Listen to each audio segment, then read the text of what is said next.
Hi, guys. Welcome back to the Break Room Podcast. And we are down a member today. Joe is feeling under the weather, so feel better, Joe. But we got some fun stuff to talk about today. Yes, we do. First thing I kind of wanted to show off, I actually have had this for a few weeks, but I WrestleMania and all that stuff kind of got in the way. But I wanted to show off some fan art here. I went to a convention here on Long Island, and this is from Orange_Cape_Designs. It's anybody that's familiar with Jujutsu Kaisen, the anime. It's Satoru Gojo as Peter Griffin. I love it. And it's hilarious. It's so just, funny to me. It was cracking me up. I love it. The face is like perfect. Guy was gracious enough to gift me the Gojo. Nah, I'd win. He like carved that into. Oh yeah, it's carved onto these boards. He does all kinds of stuff. Probably bangs that out pretty quick, but that's beautiful. It's really detailed. And I actually have a surprise to show off on the show that Chris doesn't know about. What? Vin does. What? But What? Emperor Palpatine. It's Palpatine in his chair. No, this is a grand slam. Oh wait, is it the thing you were just looking at before? No, you couldn't guess what this is. You can't even guess what it is. Oh wow. Yes. So this Tell us.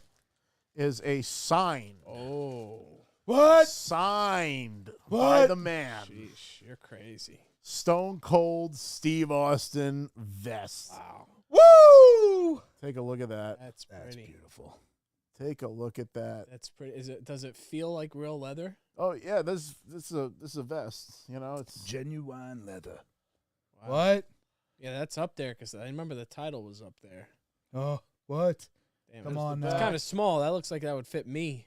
probably. Yeah, Yeah. anybody. It's definitely not That's something like I'm a going to be size wearing. small. That's for sure. They kept it small so you could mount it on the wall, I guess. Look How at do you mount that? that. Are you going to put it in like a whole frame? I'm going like to try a to big figure one? out something maybe like with a hanger or something and put it like in a frame. You got to or- get a shadow big box? frame and then Yeah, or where that. you put jerseys in. You can Yeah, go exactly. to the jersey Yeah. store. Something like that. But that's Look at that autograph. Look at that. That's fucking definitely up there in cool shit that I've got. autograph. That Did it come looks with the certificate or anything?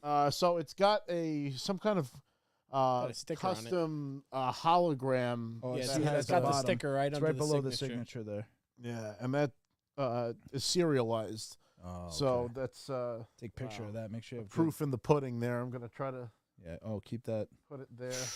Wow. You got to tell us, what did it run you? I I know the belt was like $700. It wasn't that much. What's I the think regular? it's typically like 500, and I think I got it for like 350. I mean, the vest alone is a little up I there, think it was too. like $150 off, something like that. When we were talking about it, it's funny because the vest you can get for like $50. And I was like, yeah, that's that makes sense. You're paying $300 for the autograph, and you're getting the vest for $50. And I'm like, I doubt I'm ever gonna meet. I mean, I would love to. His signature's a lot harder to get than Opportunity. other guys. You don't see Stone Cold doing autographs. Well, that's it. He's doesn't need he's to. off living his life and Nevada, or justifiably so. Broken Skull Ranch. He's What? earned his retirement. Drinking in his beer spades. again. What? And yeah. Money in his pockets. But what? I was like, for how many broken skulls we've drank on this show, and with the return of the almost the second coming of the Attitude Era and the excitement and the hype of the wrestling world, I definitely had to scoop that. You gotta Right. tidy that up a little bit. Fix we really that up. want to Make get it it. nice. Yeah, we got to get make it. look Make like it nice. it's Make it replacing nice. Joe today. It is replacing His Joe. spot- his Joe spot missed at this. least. Terrible. Feel terrible for Joe right now. No, it keeps sliding. That's the You problem. gotta have to pin it down. Use animal. No, is it Hawk? Use Hawk to pin it down. It's better. Yeah. That's better. That's actually a lot better. Don't trust anybody. There What? it is. Good enough. And can you see the autograph right there? Look at that. Stone Cold touched that. Yeah. That's Stone Cold signed that shit, and it came here and made it to the studio, and now we've got some legends autographs on this show now. Yeah. we have. Well, hey, I mean, one of the JR best signed is- this microphones Right. on the bottom. JR side. signed the Stone microphone. Cold. The belt. Bret Hart and Sergeant Slaughter, Animal. Animal, Come on now. And I the- don't. Signatures. I don't even have like Me and a Vin got quarter of Cody. my You have wrestling Mick Foley. autographs. I have so many that like aren't even represented. You know. I guess the thing I would get signed is this Broken Skull belt, if I could ever. No, would be- I that wouldn't would have be a Stone good Cold sign that. He'd just look at it and be like, "What? What is You this? got that little rinky-dink belt? What? You don't want to spring for the expensive one? What? Not a championship for your dick, son. $650. What? Paul Heyman's on TV. What? We have some good comments here. So Stephen Bias, who was actually on the show last week, which Yes. we were all feeling like shit, so we kind of skipped, and Joe ended up still persevering and doing a show, and Stephen hopped on, and it was a Great episode. it was a great episode. I was was. I like We came fucking staggering woke up in like from a a bunch of- headache. I came right at the end. Yeah, we It all was, came like, staggering horrible. in. I had a migraine. I was laying down. I got up. I started listening, and I'm like, oh wow, Steven's got a great like voice. He's got a good The radio broadcasting. voice. Contender He's for got it. like the dang old West Virginia little kind of southern. slightly southern, but not like fucking full blown. Give us that you know. credibility down there. Yeah. Oh, tell you what, he ain't all. Unless we that, keep you doing know? that. He no. grew up watching AWA and Vern Gagne, and southern type of territory stuff. So that was Jim really Crockett, Jim Crockett. Crockett. That's what I was looking to say. Yeah, Crockett. Productions. So that was good listening, and he's got a book too that he wrote. So appreciate you, We can't wait Stephen to have him Bias. on the show.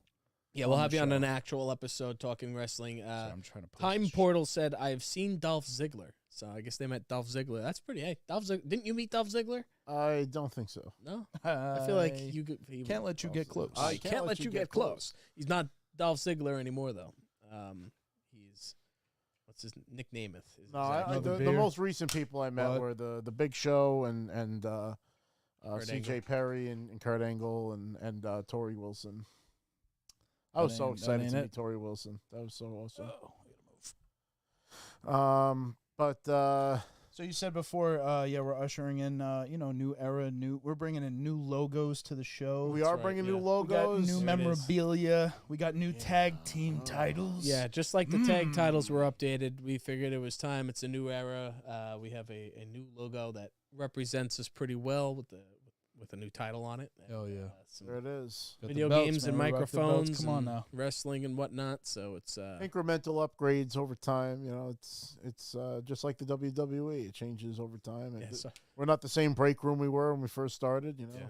Year 3, what? that was our WWF phase, and now we're We're killing it. we're just competing with people who We stole just- our name. And We happen to be doing the same things that the WWE is doing just by chance because we definitely didn't plan anything we've been doing so far, and it seemed to have worked out every step of the way. You mean covering wrestling? Yeah, it just First kinda, Live, Cody Rhodes comes back. We're 3 years later. We've covered every WrestleMania, like, in depth.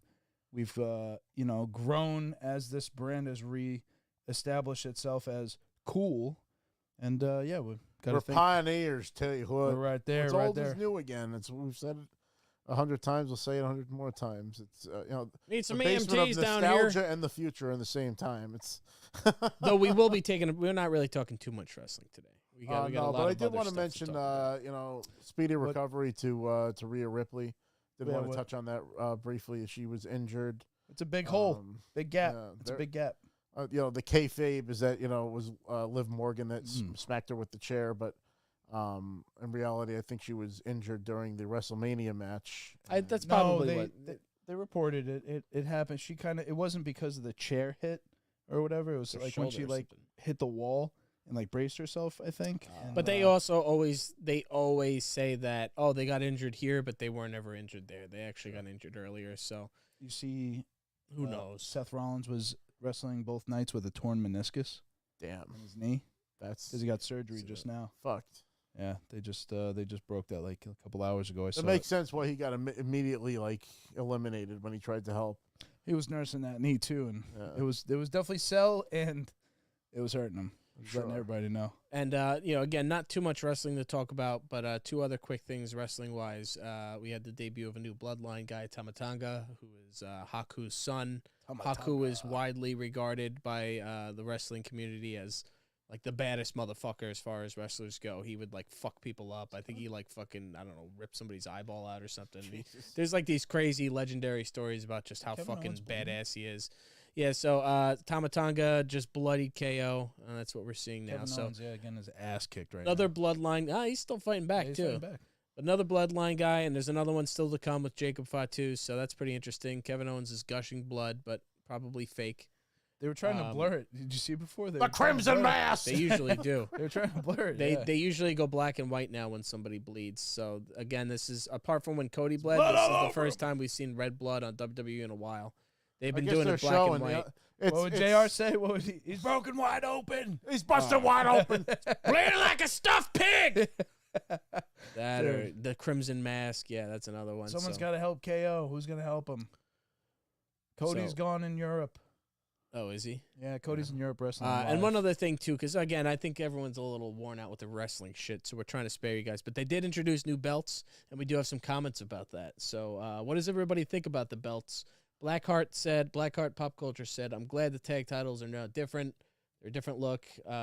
No color or the same style. They're each their own thing, which was what I was expecting because they showed the Raw ones and the world heavyweight or whatever, the world tag, and they were like red. They don't look the same. I was expecting the same belts, just blue, but they actually look.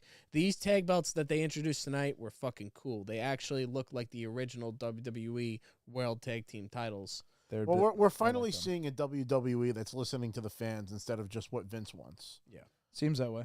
It's not really so much as an audience of one anymore. Triple H is definitely in tune with what the fans want. What? He's got a good feel for the direction of the company. I'm now. so excited about this, by the way. This is like that's so sick. Looks great. Yeah. That's one of the coolest things I've ever scooped. From the dungeon said the new tag titles look like the old tag belts. So same thing. He's a fan as well. Hell said Solo's the worst. No Bother asks, is anyone going to Melville Sunday? I don't know what's going on in Melville on Sunday. You have to fill us in with that. Yeah, I'm not sure. Melville. Maybe a trading card game show or something like that. Some kind of wrestling thing. I think there is like another trading card game show in Melville, but I don't know. That'd be weird if Joe didn't bring it up to you. Yeah. And by the way, No Bother, let us know what you think of that audio book. And from the dungeon, we still owe you an audio book, brother. So we gotta coordinate that. What's up, brother? Yeah. So we are fans of the new belts. That's good. Good. Yeah, no, I dig it. Definitely gives that old school vibe. Dig it! I'm still holding out hope for a winged eagle. Yeah, the winged eagle's definitely coming. It's coming eventually. Stephen Bias said, I think the vest is doing a better job on commentary than Joe. Ouch. Ooh. Burn. He said, Shawn Michaels sucks. See, it's the same thing. What? What? No Bother said there's a comic show apparently in Melville. Nice. Comic show. I love the compilation of Shawn Michaels overselling. I think that's a great one. Oh, Shawn Michaels overselling. It's it. Just Just making mostly like a him in the bowling one pin? match with Hulk Hogan because him and Hulk Hogan had a disagreement. So he That was, doesn't he work was for like, me, brother. Hulk Hogan just wanted to look like a superhero, and Shawn Michaels like, okay, I'll make you look like a superhero, you fucking asshole. You're fucking bounces off the because buckle. he didn't want to lose, and the rule usually is the older guy loses. Nah. You know, that's usually the Doesn't rule, work for but me, you know brother. it doesn't work for me, Hulk brother. Hogan doesn't And lose, then it was brother. going to be like a best 2 out of 3, or it was going to be 3 matches, best of 3. And Hogan Shawn left. was willing to lose and have 2 Hogan, 1 Shawn, but Hogan didn't even want that. So it was just the doesn't one work for me, match, and that brother. was what it was. And Nope. you know, I love it. I love when he gets knocked through the ropes. I just thought that's a great one. yeah. But he also sells very well. It makes sense. Like some of the stuff he did, the Razor Ramon match, that was cool. Vince also wanted that hokey shit sometimes. Right, You know, he was right. doing what he was supposed to do. Just some other. No Bother said much appreciated. He's liking the audible. Yeah, let us know when you finish that what you think. I think we did the JR book if I remember correctly. No Bother, which is a great book. Highly recommend. I'm gonna have to under- listen to that one. I have to scoop that. It's narrated by him. Oh, that's fantastic. Yeah, it's him. I remember. Goddamn, I was. Damn it. Whatever it was. So Under the Black Hat, good book. And then Blackheart said the clowns are going to have the belts for a long Oh, time. God, Oh yeah, the 2 Smackdown. jabronis with the tag titles. I don't think they're gonna have it for too The long. Ken dolls. They need Yeah, somebody. it's a Rob- They need someone cool to come and take it from them. Like Yeah, they're big heels, but I don't think anybody's positioned to be the. I wouldn't say big heels. Well, I mean, no one likes them, and Yeah, they're especially when heels. they're doing the Triple H dissing. Right. They're egging on the audience pretty good, so they're gonna need someone cool. We were talking about Braun Breaker and what he's gonna do possibly. He got drafted by SmackDown. He did, but I don't want to see him in tag division. I mean, they won't. Starts that way. That does usually start that way. I think it'd be better to see him compete for the, the United States or Intercontinental. But we'll see. We'll see about that. Anything else wrestling related? I mean, again, I'm trying to go through it quick just because I'm sure everybody's just after WrestleMania. I feel like we're all kind of spent with wrestling. I heard there was some kind of rumor about a new Cena match. Did you hear anything on that? Yeah. Well, he came out to help the tag guys like last week. Oh, did he? Yeah, he came. He made an appearance. Because he did say that he has more in the tank and that he'll be back. I think he said he's got a couple of things to do in Hollywood, and then he wants to have like one last run and come back. But that'll be a little him and later. Orton again. They could. I feel like they need to do something with Orton, like a little more with him. He's always in. Oh, he's definitely going to come after Paul Cody. Heyman. Paul Heyman's face. His face. You should have saw him before. He was telling you covering guys, his face. I'll say it was again. So funny. Anytime Paul Heyman's on screen, you got to look at his face. Absolutely. He always has the perfect expression on his face.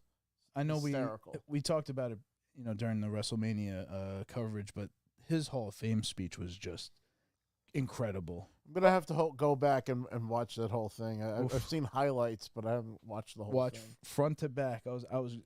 I was gripped. I've been kind of out of wrestling, like you said. After WrestleMania, you kind of like take a break for a while. I've been binge watching TV series. We'll go there. Let's gonna do a little bit of a transition job here. I'm gonna start with the first show that I watched post WrestleMania, which was the X-Men original animated series, 97. And then once I finished my watch through of the original series, I started X-Men 97, and I think there's 6 episodes in now, and let me tell you, fantastic.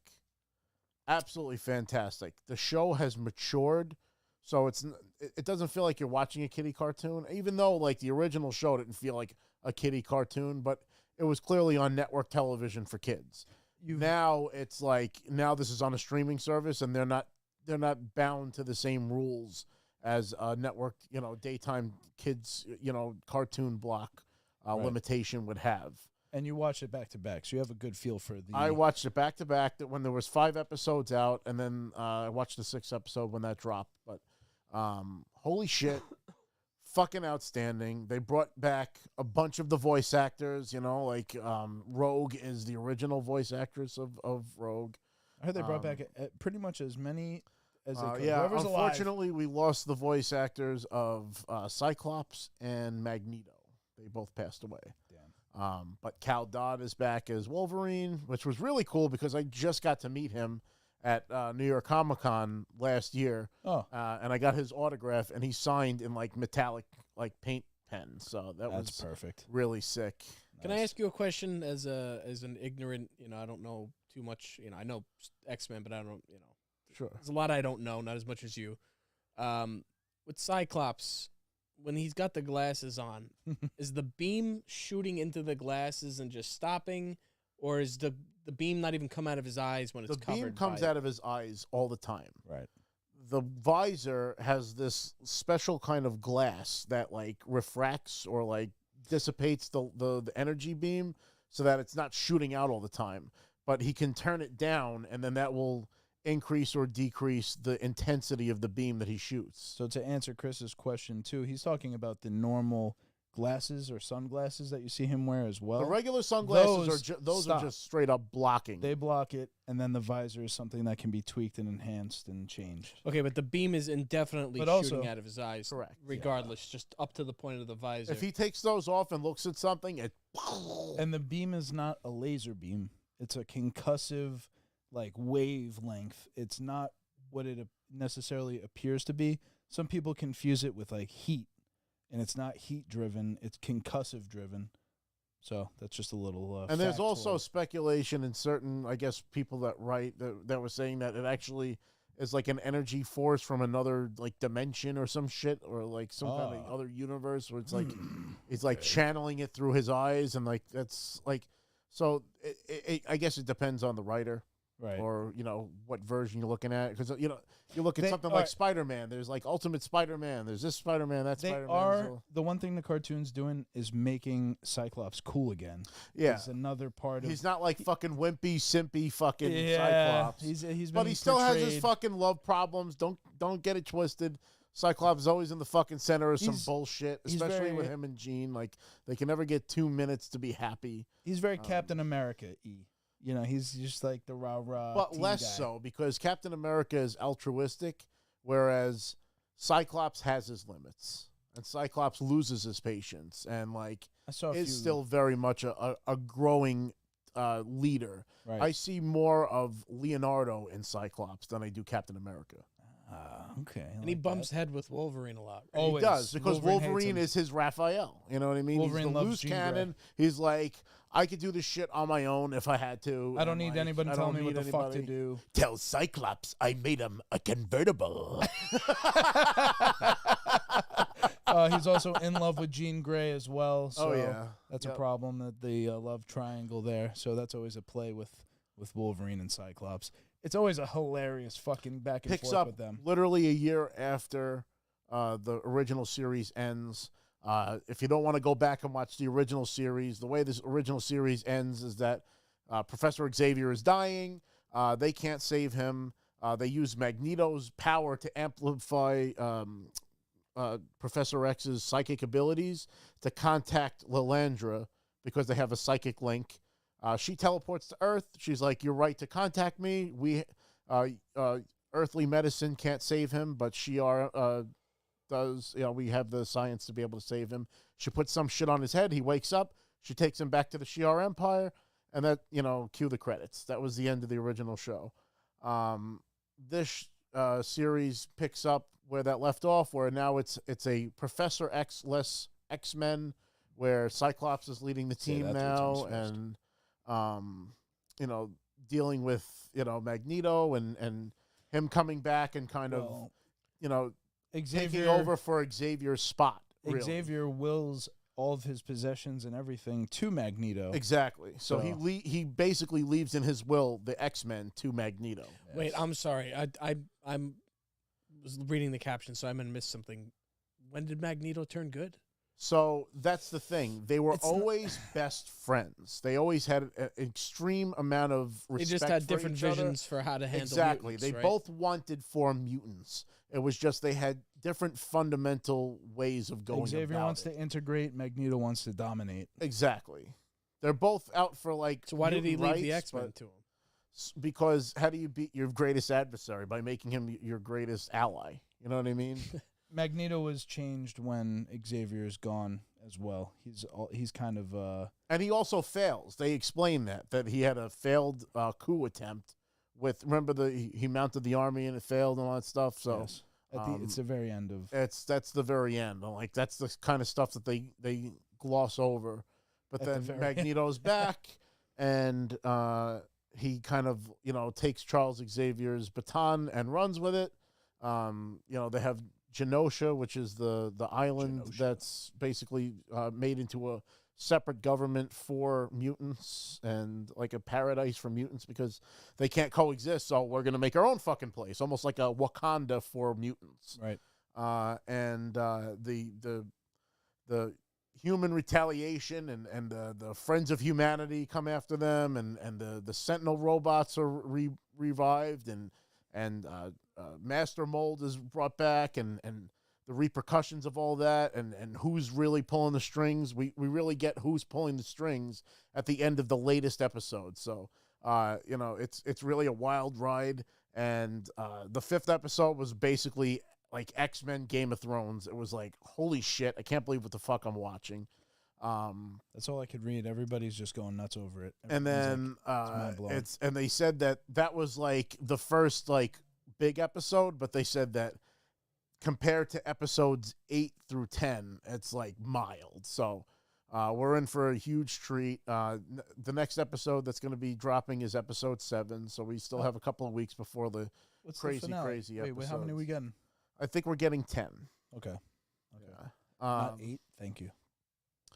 They're short. 25 minutes? Yeah, they're about 22 minutes. It's typical to, and with this show, you're going to want to not skip the intros because they wrote, I think maybe it is 8 episodes.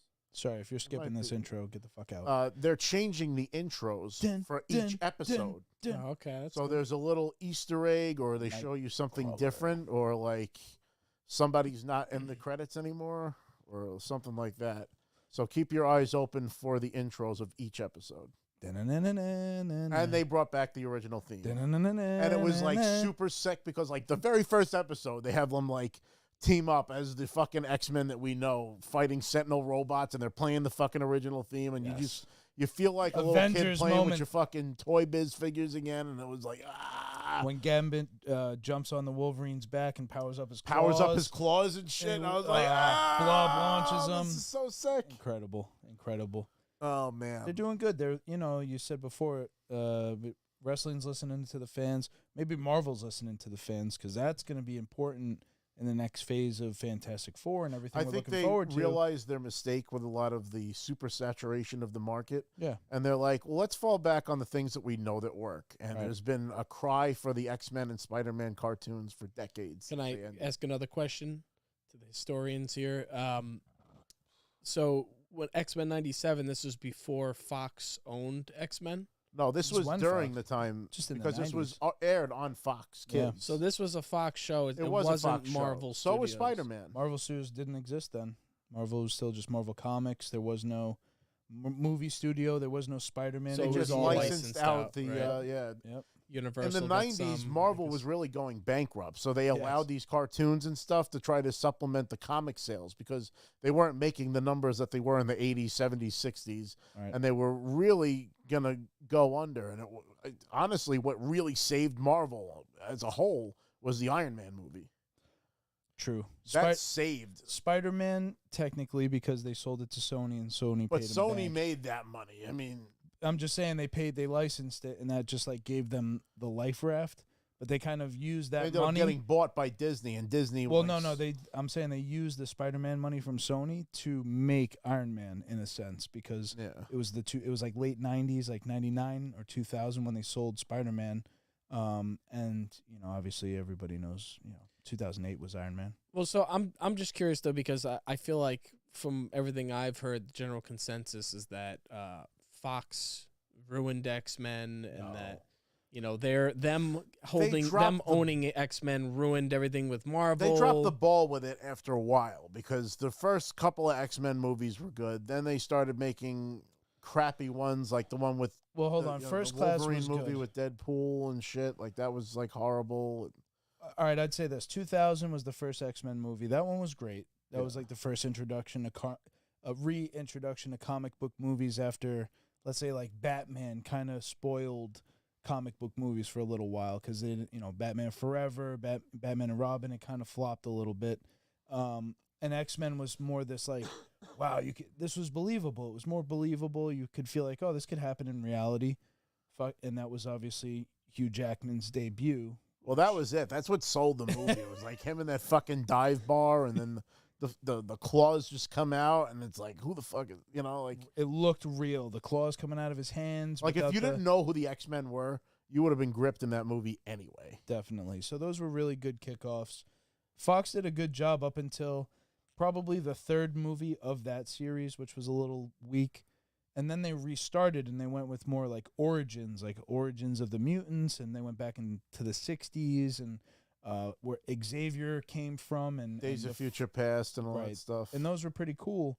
And then they lost it again with Phoenix. They tried to do the Jean Grey. They did the thing with Apocalypse, Age of Apocalypse. Yeah, there was a lot of them because I remember I even watched like the first two. What's the blue chick's name? Mystique. I mean, that was like just the special effects of that, of like the naked it was cutting chick, edge at the time. It was insane. Definitely. Yeah, the blue Rebecca Romaine. So they did good for a little while, but they just lost steam. It just like kind of got stale. They weren't using any of the content. No, not that they weren't. They were putting out decent movies, but they weren't putting out like epic movies like ultimately come Marvel together. Studios were putting Yeah. out. Like you got good movies like Tom Jane's Punisher, but that wasn't getting crowd reactions like Captain America with fucking Mjolnir. You just weren't getting that because they didn't have those upper echelon characters with stories being told by the people that wrote them, or And you got to build to people those that care about those stories. You can't do it in one movie or 2 movies. That shit took 9 movies, 10 movies. Well, that to was get the to that genius moment, long play. It was like you get a movie for each character so that when you ultimately bring them together, you don't have to explain, well, this guy's Thor and this one's, Doctor Strange and this one's because they all have their own movies and you're just going in knowing who these fucking people are.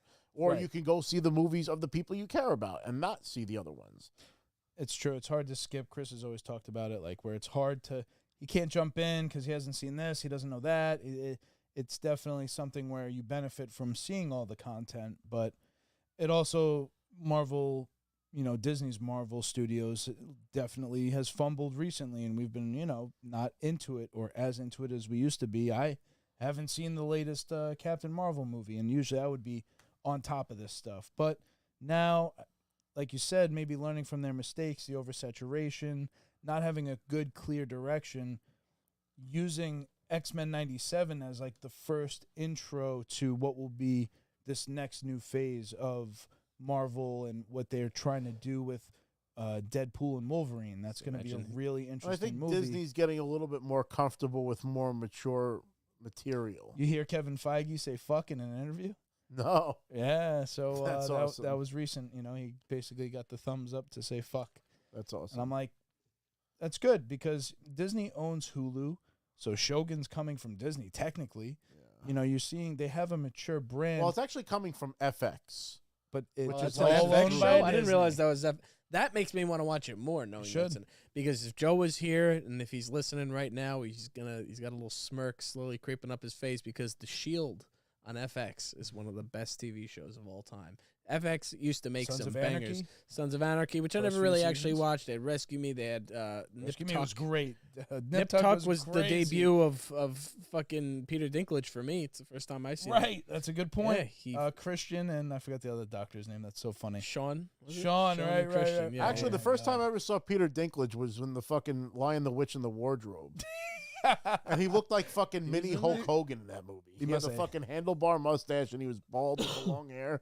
It was you got to look him up in that shit. Did he have a mullet or something? You got to look him up. Look him up and then show Chris. It's fucking Peter Dinklage in The Lion, the Witch, and the Wardrobe. Peter Dinklage was in Nip Tuck, which is a show about plastic surgery, and he ends up banging the guy's wife. Well, wasn't that the guy that played Dr. Doom was in Nip Tuck? Yeah. He was Christian, who was like a sociopathic doctor. I never saw the show, but I remember commercials. It was really crazy at the time, and then it got a little crazy. But The Shield was a great show, so I didn't know saw that. The Shield. Oh, dude. That was Michael Chiklis, right?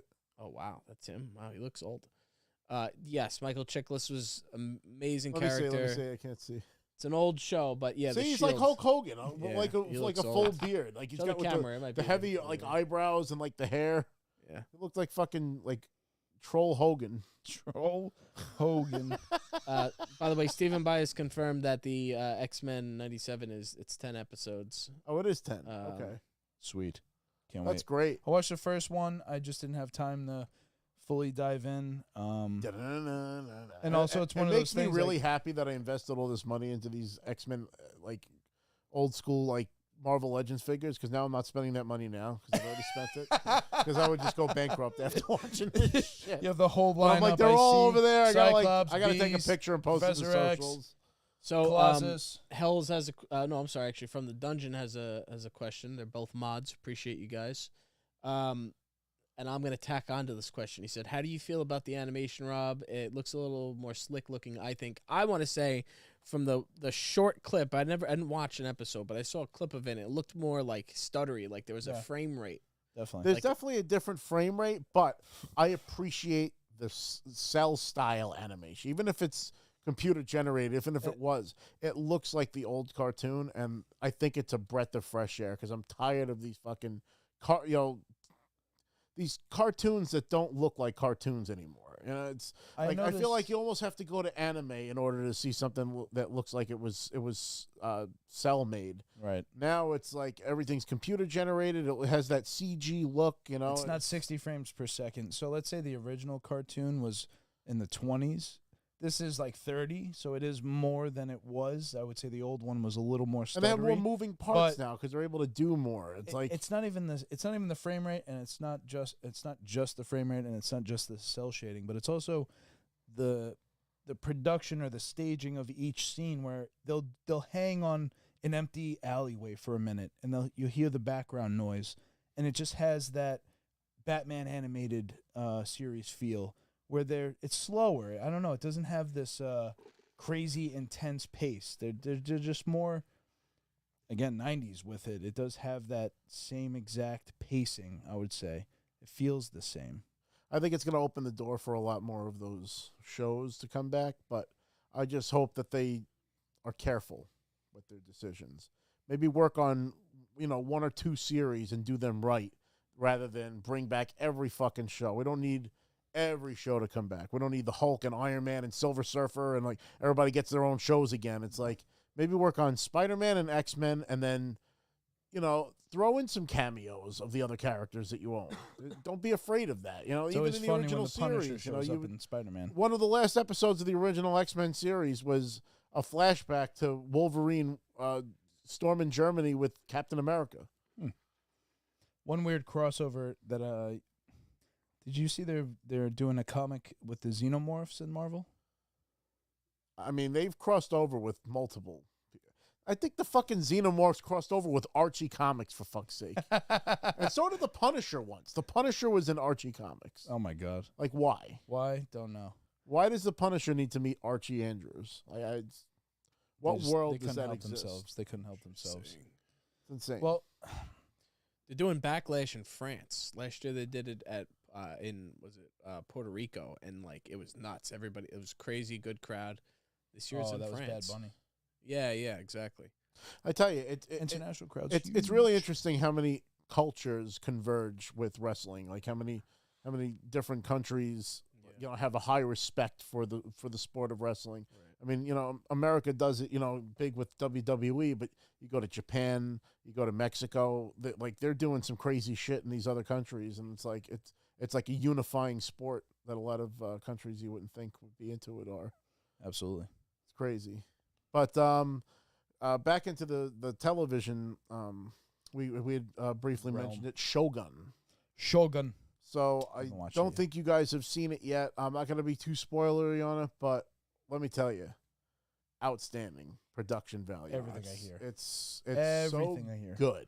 Everybody, in the immediate comparison. What's the immediate comparison that they? It's like they Japanese keep putting? Game of Thrones. It's Japanese Game of because Thrones. It's better than Game of Thrones. Apparently, Who said that? better Is that than little Game Joe? of Who said that? Yeah, Thrones. Joe. The internet. well, it's grounded just in the reality. There's no dragons Like, flying around. There's no better. supernatural shit. Give us It's 8 how seasons. Game of Thrones should have been. I was It's laughing myself. samurai. It's you know what? It only needs to be one season because they're telling a specific story, and to embellish it or to drag it out needlessly, let it. Wait, only begin one and season end. and It's it's only gonna done? be one season. Yeah. 10 episodes. Yep.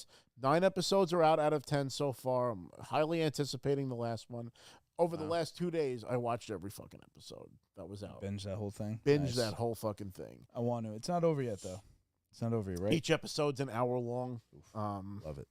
but- Love it. It's like you don't even feel like you're watching it for an hour. It's like, God, I got to know what the hell happens next. Give me the rundown without going too deep. What's the general synopsis? White guy in Japan, So prisoner. the I think they call him the Taiko, You don't was even the have to- original like ruler, and then basically he dies and he has an heir with one of his consorts that's supposed to become the next ruler.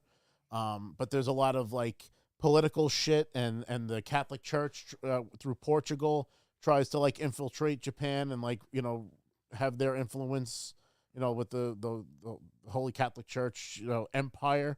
So what ends up happening is, in his kind of wisdom, the guy divides the government with 5 representatives of like the highest ranking clan members of the the kingdom. So this way, I'm losing. There's not like a power struggle, and they're like not going to kill his heir and just take the place for themselves. Don't give me the Game of Thrones rundown. What happens? So basically, it's about this one lord that they're trying to like oust and then like take all of, like the glory and basically take over.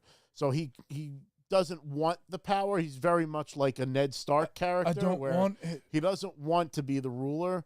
And he honestly should be, because he was the one that was mentoring and was close to the actual previous ruler of Japan.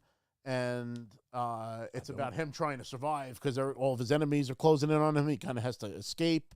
And, does he mount an attack on his enemies? Does he just concede? There's earthquakes and shit that, like, wipe out some of his army and shit.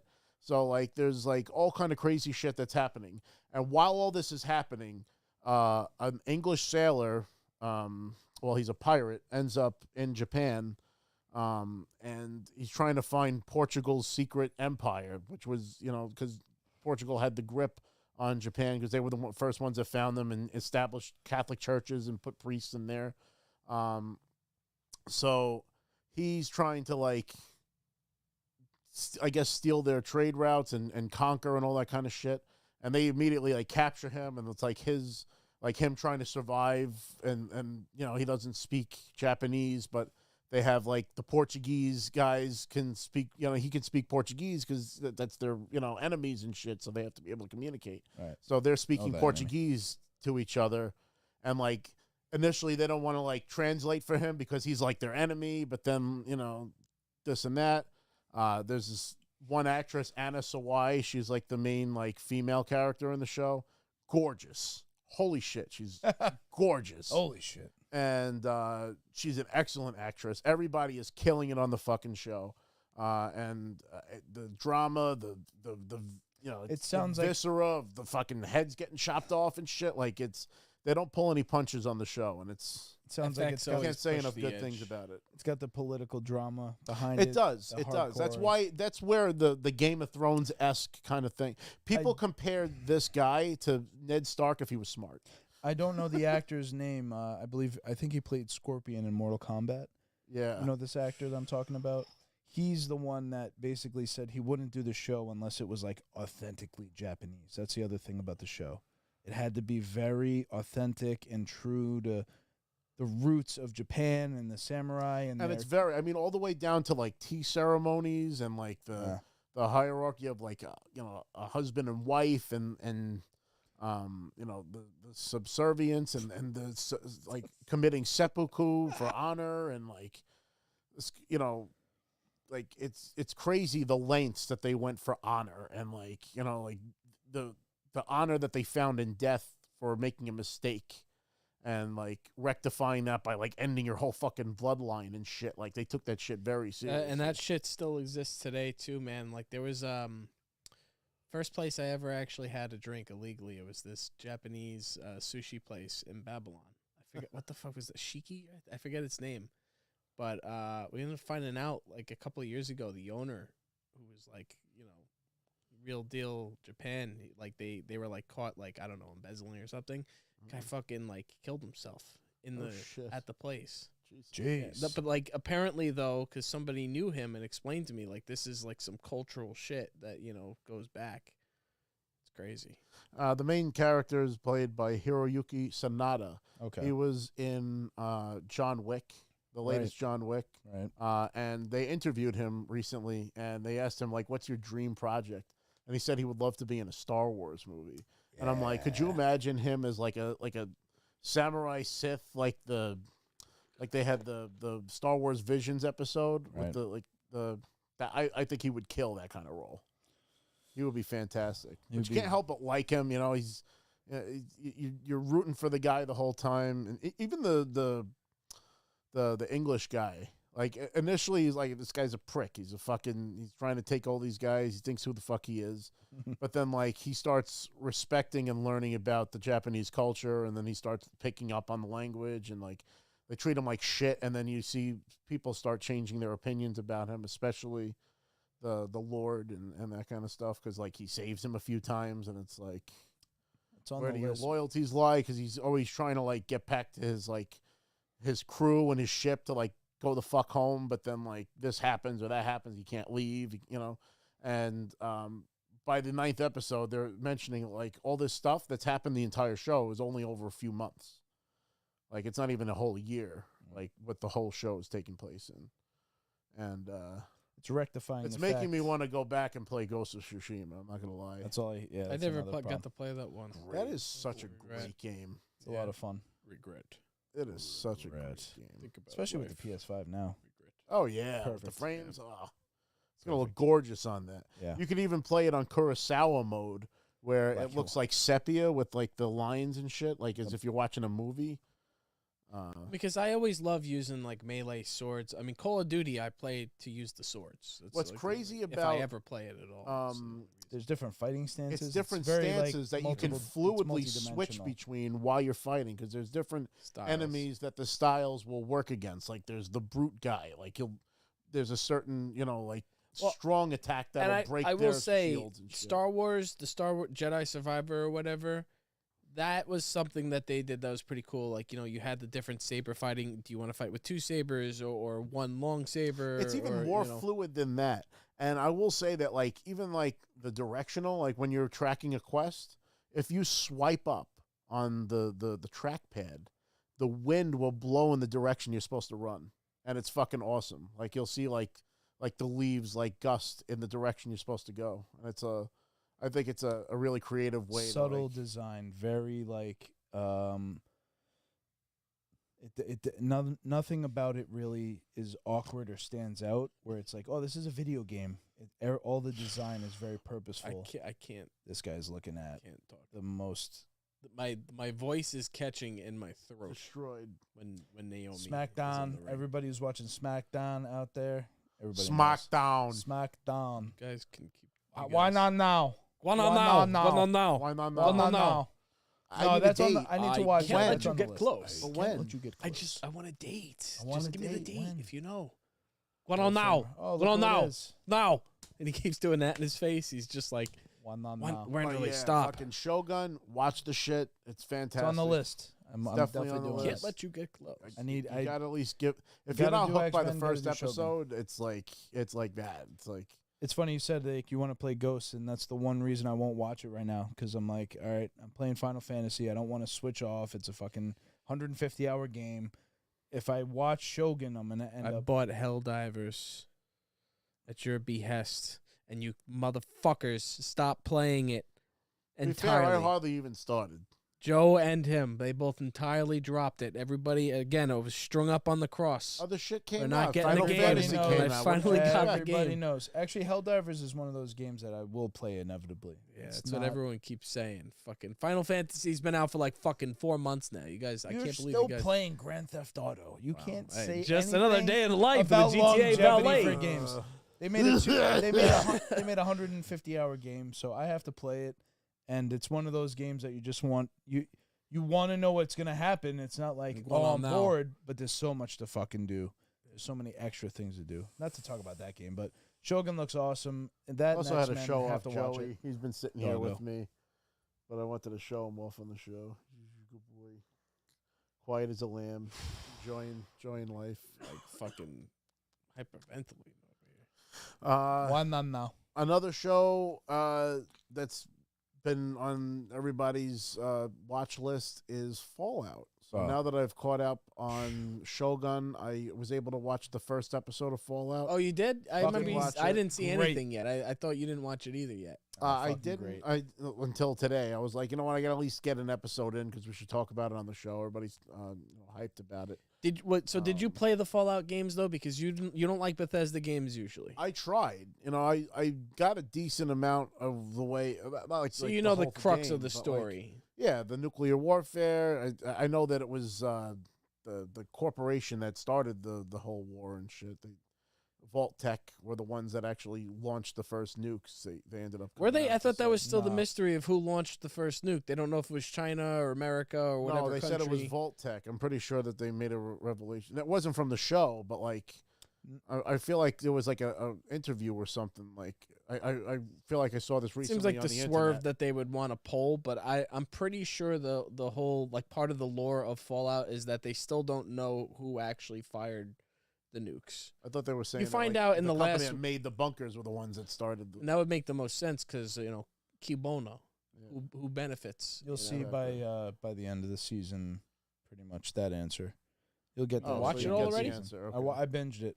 You saw Me- all of it. Yep, me and Joe. Joe was like, "Do you want to watch episode 1?" I said, "Yeah, absolutely. Let's do it." We sat, watched episode 1, watched episode 2, I think, together. We might have even watched 3, and then Joe had to like go to work the next day. I watched the rest while during the afternoon, and I found out later Joe watched all the way up to episode 7, all the way through episode 7 when I went to bed. Oh, so he shit. watched like 5 or 6 episodes just straight. Damn. And then when he got out of work, we watched the rest. So, Upon watching the first episode, 2 I'm days. immediately a fan of the Ghoul. I like he's- his character. Goggins is He always kills it. likable. So he was in the Shield. Walton Goggins Is he? was Yeah. one of the main characters in the Shield. Oh, okay. He's like the right hand man of Michael Chiklis. He's Get the fucking fuck amazing. out of here, is he? He's literally his Oh, like second in command, pretty super- much. 'Cause he was in Crazy, Justified. crazy story. Whole, he like at some point gets addicted to drugs. Guy, great character, great actor. Definitely. Um, I've always liked him, even when he plays the bad guy. I haven't seen him in anything since the Shield. What? What? I know he's been in some stuff, but nothing. What Well, is- Justified on FX Yeah, my too. dad never I saw loved Justified, Justified. but I was was glad fun. to see that he was like the star of that. I Yeah, thought that he's was like cool. the main bad guy, the main antagonist in that. He's an Ant-Man. He's an Ant-Man 2. Is he? Yeah. He's in what the fuck else did I see him in? He was he plays like- phenomenal in He's, the he's Shield. dressed as a woman in one of the Was things. I he? can't remember what the No, hell he it wasn't was. Jigsaw, was he? No. I don't know. Jigsaw? No. No, But- that was a different guy. Fallout is not only it's the best, it's probably the best video game adaptation ever done because it doesn't have to it doesn't have to reflect an already existing story. It has to exist in a world that the game has established, and that's the thing that it does the best. The story's all on its own. It's a whole new vault. It's not something that you've played before. It's not, So Fallout is 1, this 2. coexisting with the game, or does this happen It is- before or after? This is or- canon. This is all now canon. This is Oh, really? actually happening. I don't know the exact dates. You'd have to start looking at I don't know the people dates. assembling the timeline. I need the dates. When's the date? When's the date? Well, no. Oh my god. So it's so good. You don't have to have played Fallout to enjoy the show. And I that's, don't think- that's honestly me, because I mean I have a rudimentary understanding of the game. I mean I've seen like the basics of the story. I've played a few, like maybe like 100 hours of the game, because there's a lot of exploration and shit. And then that guy's always fucking coming up to you, telling you there's more settlements that need fucking help. And, That's the meme. Yeah. but Honestly, the thing about Fallout that's the most annoying, this is the most annoying thing. We haven't yelled at all today. We're in such agreement. we have not. But it's a very What calm happens one. when It's very Joe's not here? tame. You know what's annoying about Fallout? Why the fuck couldn't a Halo show be good? Why the fuck couldn't And I they was make just laughing Master about Chief that awesome? because when Fallout, you that's- pull up Hulu, It's not fair. It's not the fucking ad- fair. Master the- Chief the deserve ad, better. The ad has the actor without the fucking Tell helmet. me I'm wrong. It's Paramount versus Suck. FX. Or is it Paramount? It's Is that what it is? Microsoft. Paramount? Fuck Paramount. Microsoft. and Microsoft. We'll give them some. Fuck blame, them. too. They fucked it up. I'm telling you. You So that's the literally only scroll thing. past and they You're have the watching ad and he doesn't Fallout. have the helmet on. Me and Joe are enjoying everything about it. The set and setting, all the little Easter eggs, everything is exactly how it is in the game. The items, and there's all this stuff in the background that if you've played, you'd know. It adds to it, and you're like, oh, this is great. And then the way the story's playing out, it's kind of the way the game plays out for you. It's, if you've ever played an RPG, this is why it probably wouldn't be your favorite game, Rob. You'll be on a mission, you'll be going one direction, and then something will come along and take you in another. And that it flows so naturally in the storyline that it doesn't feel out of place. But if you've played, you'll be like, yeah, that's happened to me. Well, but here's the thing: what makes Fallout and Skyrim 2 and even Starfield to a degree, Bethesda games, what makes Fallout unique and cool is like you always have those dialogue options of do I want to be nice, do I want to be a dick, Right. or do I want to be like kind of in the middle, or say nothing? Like you could usually is like just being mute is an option too, you know. Or you'll be in a situation where you want to make the right decision. Yeah. And when you think you make the right decision, sometimes it's the wrong fucking decision. Yeah. It actually turns out to be the worst possible outcome after you look into what happened maybe afterwards. So there's a consequence to what you're doing where you think like, oh, well, I'm going to be the good guy. And trying to be the good guy completely backfires. It just blows up in your face. It's another aspect of the show that they integrated really well. So it's frustrating to see such a really good video game adaptation. No, don't look at it that way. But you can't go back and No, reflect it back on refract it from Halo. The Last Fuck of Us, Halo. The Last of Us does a great job. They did good. Season 1 was fantastic. It's the number one comparison. People aren't going to be happy with season 2. Well, season 2 is going to be. Yeah, it's the exact thing that you would be like, why would this happen? Did you see though they're looking at maybe doing a spin-off show with the two guys from that one episode? I don't see what that means. There's no point. I don't know. I think they got plenty on the bone. I love with Nick that. Offerman. I'll watch That's Nick Offerman and everything. Yeah, but there's plenty on the bone with what are it. you And the gonna- other what are you guy, gonna do there? the other guy was great. The other guy was in Do a web White series. Lotus. Do like 5 episodes on the Mini the series. internet. Yeah. Like we don't need a whole. I'm looking forward to Less Fallout. is more. We're learning less is more. Don't flood it a little, and we'll love it. Quality, and then it'll not go away. quantity. Yes. is what it is. It goes away, and then you Like crave those it. little Bubba's Bring it Burritos. back. like Bubba's they did with Burritos Ellie and the Game of girl in the Thrones. mall. Like they did that Yes, separate, kind of game thing. They could do that with a show. That's not a problem. but, definitely. Shut out. Yeah, even do a game. Yeah. Well, so but so you didn't play too much Fallout though. You played a bit. any? You know, the I concept. tried it. I tried it. It's Bethesda. I know. It goes. I mean, we have But it's a lot of but- evidence. But what I've said in the past is I'm not just shitting on Bethesda. I played these games and I couldn't get into them, or I got lost, or like you say, things sweep me away, and then I'm like, what the fuck was I doing? Like, Right. what was the You're main the worst story? Where the candidate for fuck that. am I? Yeah, I get lost very It's easily. ADD. That's why I'd probably hate Elden Ring because I don't know where the fuck to go, and I'll Elden probably Ring's the get worst ass game raped ever. by everything. One of the that worst fucking- games of all RPG. time. It's I'm like so the whole sad game you is played the that fucking instead of Yeti at the Skyrim. Beautiful. beginning of the fucking Skyrim. I've played Skyrim, but not all of Skyrim. Not enough Skyrim. Not enough. And if you it think Elden Ring's a requires better too game much than Skyrim. thinking when it comes to talent trees and spells and like giving me too many options. I'll tell you though, but that fucks Fallout- me up. the Always- missions and the dialogue and the story is better. When you actually play the quests and they have the voice lines, like I got back into Starfield just the other night. I did like one mission, and I don't even deleted that remember from what my the game- fuck from my happened, but I PC. believed it. Like the NPCs that I spoke to were like, "Oh, have you talked to Harry?" They were believable. I don't know, and then there was like some kind of drama, and I don't know, like it makes you feel something. You actually feel a connection to these throwaway characters. They have personality, and that's something that's great about the Fallout games. Even like throwaway characters, it'll be like, "Oh, Bill, what's Bill's deal?" And he's just like some fucking, they just have funny stories. The other thing, I think the other attractive thing with the Fallout story is the fact that it's about the apocalypse, or it's Right. about the post-apocalypse, and everybody's obsessed with that. It And always the end makes of a the good world story. and nukes, and it's like part of the allure is a nuclear weapon going off in episode 1. It's like part of the draw. You're almost watching it to see that because it's it's what's going to happen. They're doing a little bit of time jumping. It's a mix of different, points in time because you have Right. you have that era. Like I don't know if it's 20s, 30s, or 40s. I forget exactly. Well, in this show, it's the 2044. 60s. It looks like 60s. I forget But exactly when it's it like stopped. 2044. It's weird. Well, and that's Yeah. the thing. Time stops then. But you also have like an old west cowboy kind of feel to it. Yes. Like at times it Ooh. definitely has like a cowboy. He seems to be like a cowboyish figure. Definitely. You have a noir aspect Well, sometimes. that's the very like- first scene. Is like before the bombs go off. He's like performing as a cowboy at a birthday party. Here's He the owns a other. horse, and he's like a lasso guy. So like, He's a TV actor. He's like Clint Eastwood or Yeah. Right, John he Wayne. does the Fallout Vault commercial, right? He's like the Yeah, Vault tech, he becomes- come. He's got the big smile. His wife works for Vault. I don't want to say too much anyway, but there's oh crap! What was the other part of Fallout? That's why it's so good. You know who made it? Jonathan Nolan. So Jonathan Nolan did Westworld with Lisa Joy, and Oh, it's a whole team of like HBO Westworld guys that did the Fallout adaptation.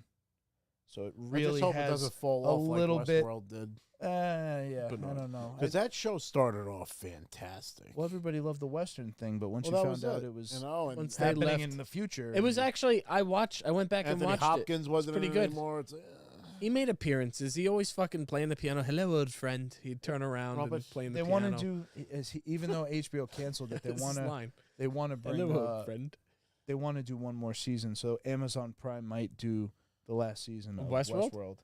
It's possible. I if mean, it's a HBO shame lets that it go. ended abruptly. They didn't Yeah. get to finish. They wanted to like finish their story. But anyway, the fact that he did it, it's funny when you're watching. It's almost familiar because you're watching the style and the way they're filming it. And the other part of it is they filmed it on actual film instead of digital because they wanted the graininess. They wanted it to look, you're in the post-apocalyptic, what is it, the wasteland. yeah. And it just has that look. And it Has looks that, a little like Westworld. What It's do you funny. call that film?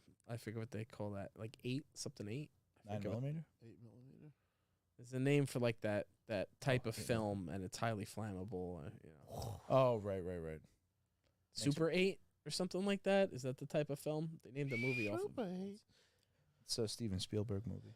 Definitely yeah, watch interested. Fallout, watch Definitely Fallout. interested. I mean, I guess they probably explain the concept of a ghoul for the new TV audience. 100%. They go through the Okay. whole thing.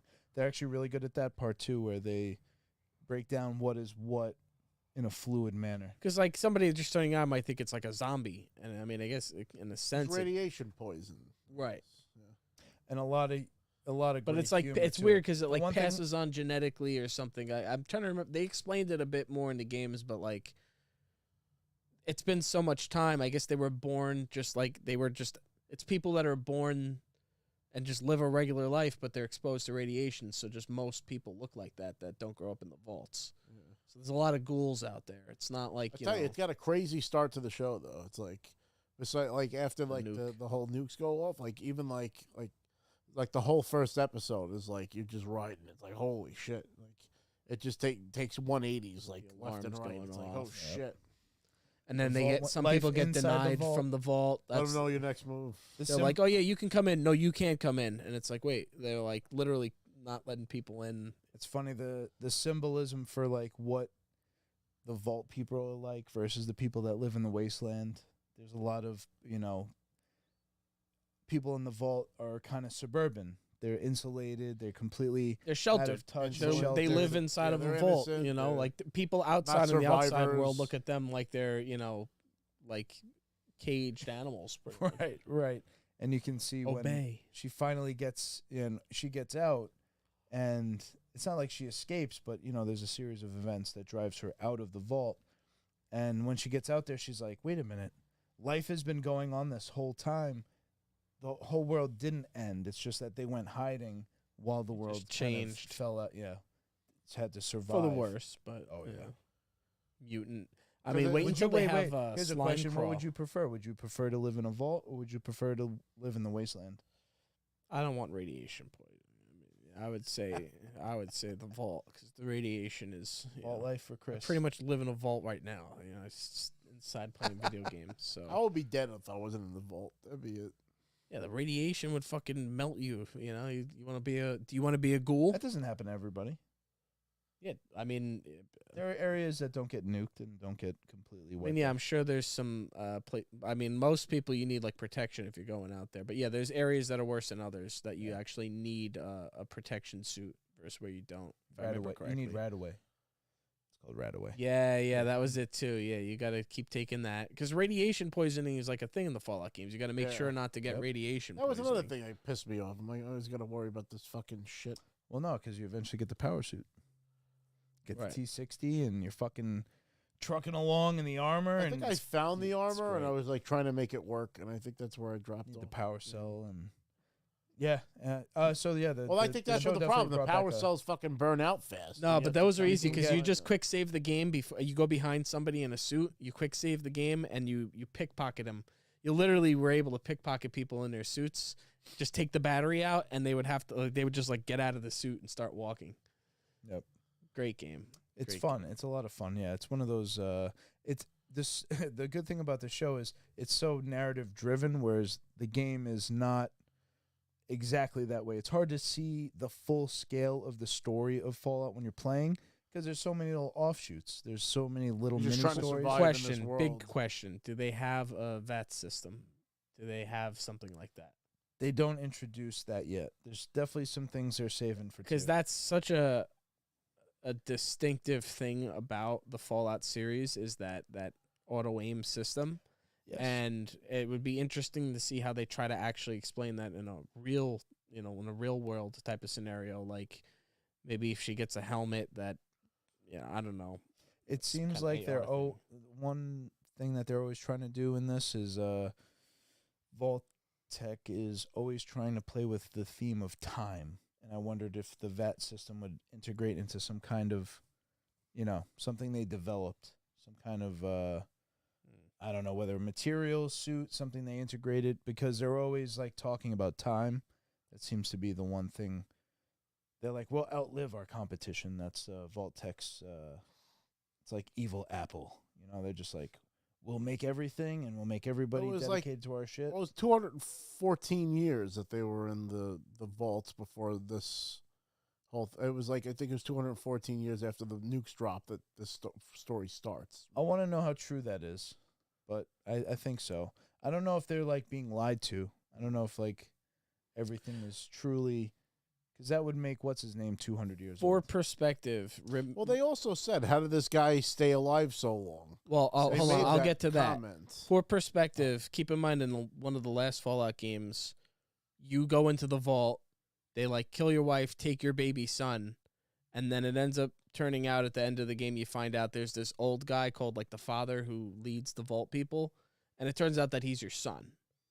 So it would be the amount of time at least from when a baby grows up to be, that was in a cryogenic thing for some time, I don't know how long, then grows up and becomes an old man. So probably at least 100 years at the very least. That's just that one game, man. This could be in a totally different timeline. It's tough to call. It's hard to. But it's hard ghouls, to base that's what I wanted to get to. Ghouls actually, there's something with them where like they live longer. Because I remember there was oh yeah, they don't die. They like can't die. Yeah, like there was you used to have a follower in the last Fallout game called Valentine, like Detective Valentine, and he was a human that was like killed. He was murdered by some guy, and then like they put his consciousness inside of a synth, right? Because that's a whole nother thing in the Fallout series is the synths. Are you human or not?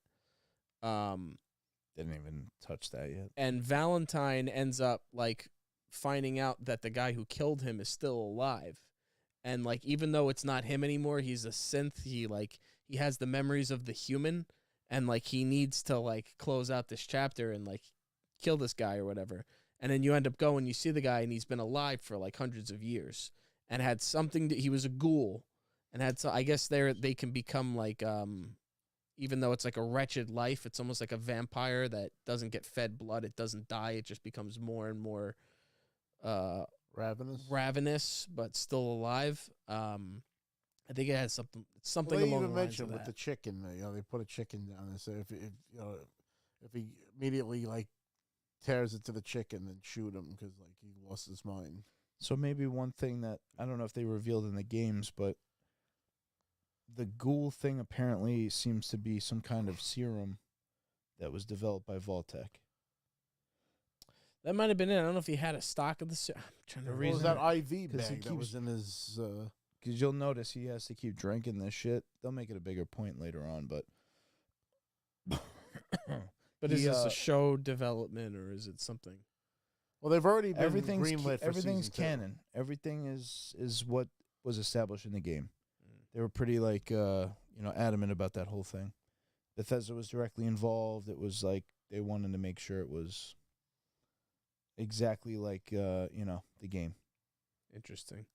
Hey, who knows? Maybe they'll do a fucking Elder Scrolls show one day. That's everybody keeps saying that. That's funny you said that. It's crazy. I think a Red Dead show would probably come first. Well, then that would be Rockstar doing that. I think that would be a good move. All right. Yeah. we'd all Asian watch girl. that. And the best Asian part girl. is that the people that play them could be just them in the fucking games because they're practically them anyway. Yeah. You know, you Oh, talk to Good luck finding John. I can't do that, John. That's John Marston. There you go. Oh, so there's some good questions here in the chat. So Blackheart, fan of the dog, he said he also agrees about Elden Ring. Hell yeah. He said, would you all visit Nuka-Cola World? Which I don't know if you guys are familiar with that, but Nuka-Cola is like their version of Coca-Cola. Oh, I know, and the bottle caps are currency. Well, right? that's what he was about to ask. He said, do they use the bottle caps as I currency? think I have Absolutely. a Nuka-Cola bottle They cap do? floating Absolutely. around There you go, somewhere. yeah. A cosplayer gave me once. That's You awesome. have a Nuka-Cola cap? Yeah, somewhere in the myriad of my shit. Yeah, that whole, like, whatever. It's like retro. It's not quite steampunk, but, you know, they went with that Probably look it 60s up over style Yeah, design. it's like Americana 60s, but like, 2040. you know, post-apocalyptic. The way I look at it is if there wasn't any kind of negative view of, like, nuclear energy. Everything's based on nuclear. Yeah. You know, it's like your car is a nuclear-powered It car. was almost like how BioShock was like the 20s. This was like the 60s. Yep. So it's funny because I looked at I got the whole thing because they had it on sale on Steam for $10 or whatever. I was like, all right, I'll buy all the games. I think I got every game for actually 55 because it was 1 through 76. So the first two are like top down. It's almost like Diablo style, but even like kind of turn based, a little like almost Final Fantasy. I was like, oh, Ugh. that's gonna be tedious if I even try to mess with that. Heard it has a great story though. That sounds like a watch through. Oh, and check But this. everybody says Vegas. Everybody says Yeah, New Vegas. Fallout New Vegas is the one. Yeah, I wouldn't want to be a spoiler, so All right, I played I looked Fallout it up 4. here. I figured it out. So I said, how do ghouls live forever in Fallout? And it said, those who survive experience genetic mutations caused by elevated levels of radiation, develop widespread necrosis or rot on their physical bodies, though their lifespans are greatly extended, which allows them to live for at least 100 years, hundreds of years, if not effectively immortal. And the makeup looks good, you know, like it doesn't look. That's what I want to stupid know. as How it did they do looks. his nose? I mean, is that just Looks great. green screened. out. it's They got to showed be it. like a green paint on his nose or something that they're doing that. They showed his whole seating, in the makeup chair, how they layered it on. It looks really good. He looks like Deadpool. Yeah. He has that Yeah. Deadpool look. He looks like Jonah Hex. Yeah, that too. Yeah, a lot of them are feral. They turned feral. So he's drinking the serum to stop himself from going feral. That seems to be what's happening in the show. Now, is that like radiation that he's drinking? Like, what is it? Like a Some concentrated kinda radiation? I don't know. I feel like they hint at it because you'll see the backstory of how, you'll see. It's hard to. They hint at it in the first episode. I'm definitely gonna watch more. You know how when he says, man, why is that guy? Why is he like this famous guy doing these birthday parties? Yeah. There's like a whole thing behind And he was like alimony. why. Right, you'll find out why. Kind of why that even starts, and we don't even get the full picture of that in the season, but you'll see. It's really They good. know what they're They do a doing. We're getting some great really job. great television lately. Amazon's killing it, doing a good job. It's always good zombie type stuff. I think it's a right time, right place kind of show too. Everybody's worried about World War III or whatever, so it's just this like timely show. It hits all the right notes. Again, you don't need to have played the games to enjoy the show because it's a very engaging. You could put yourself in this situation and say, "Oh, what would I do?" or "What would I want to do?" in this, it's one of those, and it's funny and kind of goofy, but not too much. Yeah, not So it like feels Thor: like a video Love and game. Thunder. Ugh. Yeah, they need to never give him another Thor movie. Taika. No, yeah, Taika, yeah, no. They need to just do one more with Chris Hemsworth and then end that Thor run. I'm losing my voice, I can tell. Help. Speaking Help. of Hemsworth, there was pictures recently of what is it, Liam Hemsworth as, that's taken Geralt. over. Yeah, and everybody's just making fun of it. They're also saying that while producing season 4, the 5th season will be the final season. They will not continue the show after that. So we're gonna get 2 seasons of Liam Hemsworth, and the show's gonna end. Interesting. Another thing too, just while we're talking about what we're watching, I started the Dune books. Yeah. I just watched Dune 2 last night. Never watched it, never read it, know nothing about it. Started the audiobook. A little hard to follow, but I'm starting to get it. I'm sure if I listen again, I'll eventually get it. Based on the movie, based on the movies, they dive right in. You know. Yeah. It's like they're like the Bene Gesserit. I'm like, Yes. who the fuck are the Bene Gesserit? Even with Game of Thrones, though, it's funny because I said I was They do it. re-listening. They jump like Yeah. Maester Raymond is back at Winterfell, and you're like, if I didn't watch the show or have read this or It's hard listened to to this, follow. I would be so lost if I just picked up this book and started reading it. Maester, how do you say this? One of those, Maester. Yeah. What the fuck is that? Yeah, so It's more you gotta so. give It everything, is still more so than Game of Like Thrones. when I thought It's- Hermione it's was very Hermione. right. Hermione. Yeah. That's funny when you read. You make up your own shit. For the longest time, I thought I would say Guinea instead of Ginny. Me Oh, too. Guinea. Yeah. I don't know why. Yeah. 'Cause I'm a I'm trying Guinea. to think. I had one of those. Yeah. But either way, Dune's pretty good so far. Dune. I'm like 10 chapters. My Sounds dad like read Leap. Dune. He saw the original movie too. He didn't see the new movies though. What? I just bought them. They're It's 35 bucks, crazy both that of it them was on written in the iTunes. 60s because it feels like it's more recent than that. A lot of stuff parallels to Star Wars. Spice, and Right. there's definitely a few. Have some spice, Yeah, man. man, No. though.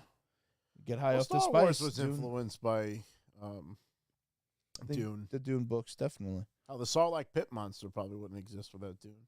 Right. But Dune is a little. I don't want to say it's not as big in scope. That'd be a ridiculous thing to say. But Dune is the planet, and a lot of what's happening is just focused on One planet. that yes. planet because it has the natural resources. So, Yeah. or the resource, Or lack which is thereof. spice. Well, none other than No spice. moisture whatsoever. Spice is how they get around the galaxy. I think it's part of their. Well, don't spoil nothing. I mean, I know No, it's important and they mine it, but No, it's on- melange. it's on, I think they smoke it. I'm pretty sure because they said it feels good. So and they get blue eyes from it or some shit. And If you're in the deserts, you just kind of get naturally high from it too. And 'cause it's- ironically, the guy from the original Dune movie is in Fallout. yes, yeah, the dad. Oh, He yeah? plays the dad Yeah. in Fallout at the beginning of the show.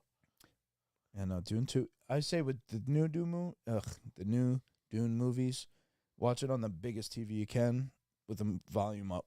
You need it's to a while for that. I'm gonna do all the books first.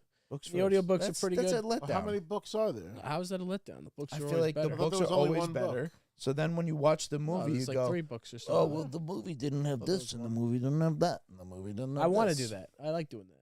Of course you I do. like That makes comparing Chris it. likes to be But altruistic. no, but when he I goes I like into- having multiple versions. I mean, I never complained about the changes See, everybody that who Game of watched the Thrones movies made. don't even know the story. I read the books. I never complained about the changes from the Harry Potter books to the movies.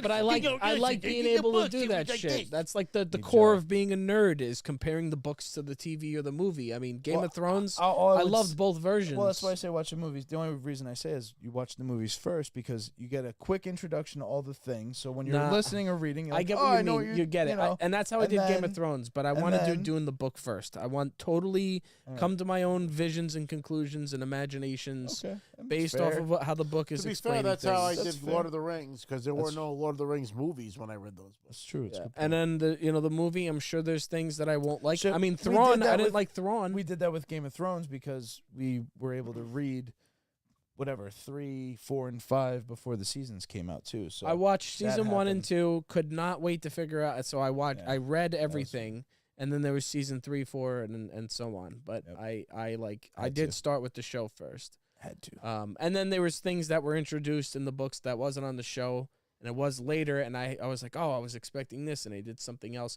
I like having 2 versions that I can appreciate the differences, or maybe not. There's probably some things I won't like. Didn't like Grand Admiral Thrawn at first in the live action. Mm. I just, he wasn't my version of Thrawn that I know from the books and the exactly. But he grew on me, and then he got better, and he kind of became more like that Thrawn over time. So I'm digging it. It's I've only got it's like an interesting. hour left to the first Ascendancy book. I got to get back into those eventually. Thrawn Ascendancies.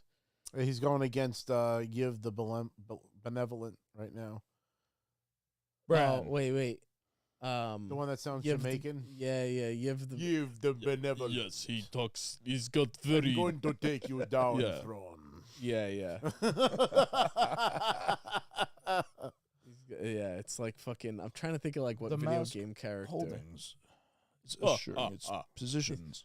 in the We had some galaxy. good comments here. Flyboy 1943 said Shogun is awesome.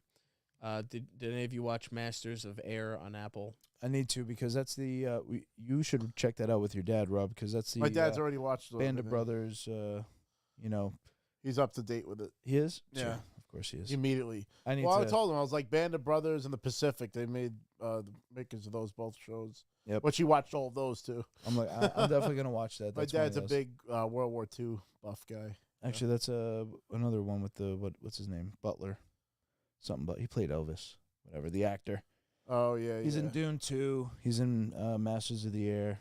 Yeah, He was good in Elvis. Timothy Chalamet. he couldn't. Batista's not in Tim- it, apparently. Batista's in it. Yeah, I'm curious to see. I don't know Right. who he plays, but I'm curious who he ends up being from the books. You'll probably be able to guess once you. Yeah, once you. I'm sure read- he's part of listen to the books. Harkonnens. I can imagine he's a Harkonnen. Of You some nailed sort. it. That's funny.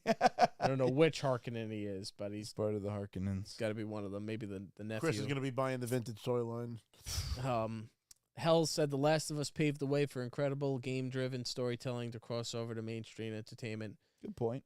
They're for TV entertainment, yeah. Because I mean, it's been done in the movies and But they different never- Not they exactly. seldom well. execute. Not everyone. Yeah, Mario. I finally saw the Mario movie, and that was. I like that. It The was- animated Mario movie. You know what? It added to the lore of Mario because he's got a family. There's Man. older brother Marios. There's They blended there's- they blended it a little bit It's like with he's got parents some of now. the old lore because like they had Captain Lou Albano was like Super Mario back in the 80s, and it was like live action and cartoons. Like he would announce the cartoons, but he was a plumber in Brooklyn with his brother. So I'm thinking they're taking elements of that, and they even used the theme song from that TV show as their commercial. Oh yeah, and they We're had the a Mario jump man. Brothers and Plumbing's a game. We're not like the others that get all the fame. If your stick is in trouble, call us on the double. We're better than the others that be hooked on the brothers. It was all a dream. So yeah, that was pretty good. I mean, there's been some decent. I still think the Super Mario 1990s movie was the. I was gonna say which one you prefer. But And another it's fun, that one, for another sure. fun Easter egg is Koopa. that the guy that plays Mario's father is actually the original voice of Mario. right, Charles Charles Martinet, and the girl that's in the commercial is the original voice of Princess Peach on the old cartoon show. Was the guy that was like his enemy plumber, like the jerk that used to be his boss? Was he ever a character in any of those games? No, I'm trying to remember his name, but he was like an asshole. He ended up saving him and being his friend later. Yeah, no, I know who you're talking about, but maybe it was like a vague reference to another character, but I don't know who he is. Some of the other comments here. He's not Wario or anything. Hell said Dune on Windows 98 was lit. Dune in my drink. You got to build the. I like when the movie Dune is in my chocolatey drink. Damn, That's- sand pistol in my eye. Stephen Bias said, I used to be that way about books to film, especially as a comic guy. I had to learn to separate that. Except Love and Thunder. Fuck Taika Waititi. Dude ruined Gora the God Butcher. The God Butcher. Yeah. Yeah, I don't understand. I remember Yeah, they everyone made- was they so made pumped him for look that. like fucking Voldemort. I mean, he looked more like a Twi'lek. If you look at the comic character, he's got like the fucking things coming down, like the tendrils. He had like black like oil dripping off of him or something, Yeah, right? no. Well, he was the king in black, and he became the king in black because he had the Necro sword, which was the weapon of the king in black. I just can't a imagine big because I didn't joke. see it, but I can't imagine. What's the actor's name? Fucking Christian Bale. Christian Bale doing bad, like doing. Like when you leave church early, Christian Bale. It's not the actor's fault sometimes because they do their takes and it's the way the movie's cut. And it's kind of it's the way that sometimes it's edited. It's not even just the way that it's shot. But they made it like funny, right? Or Yeah, something. they made goofy. Everything was a big fucking joke to him. Well, that was the problem too. Is that like Gore the God Butcher wasn't funny, and like none of his scenes were funny. But everything that had to do with Thor was a fucking joke. And Right. it's like, you can't have that duality where you're telling a serious story and then everything's a fucking joke with the main character. You just Right. can't do that. But that was kind of unique to Thor, though, right? It wasn't like all of the other characters have like that level of humor. But he doesn't do that. Spider-Man is the only one with that level of humor. Him and Deadpool should be funny.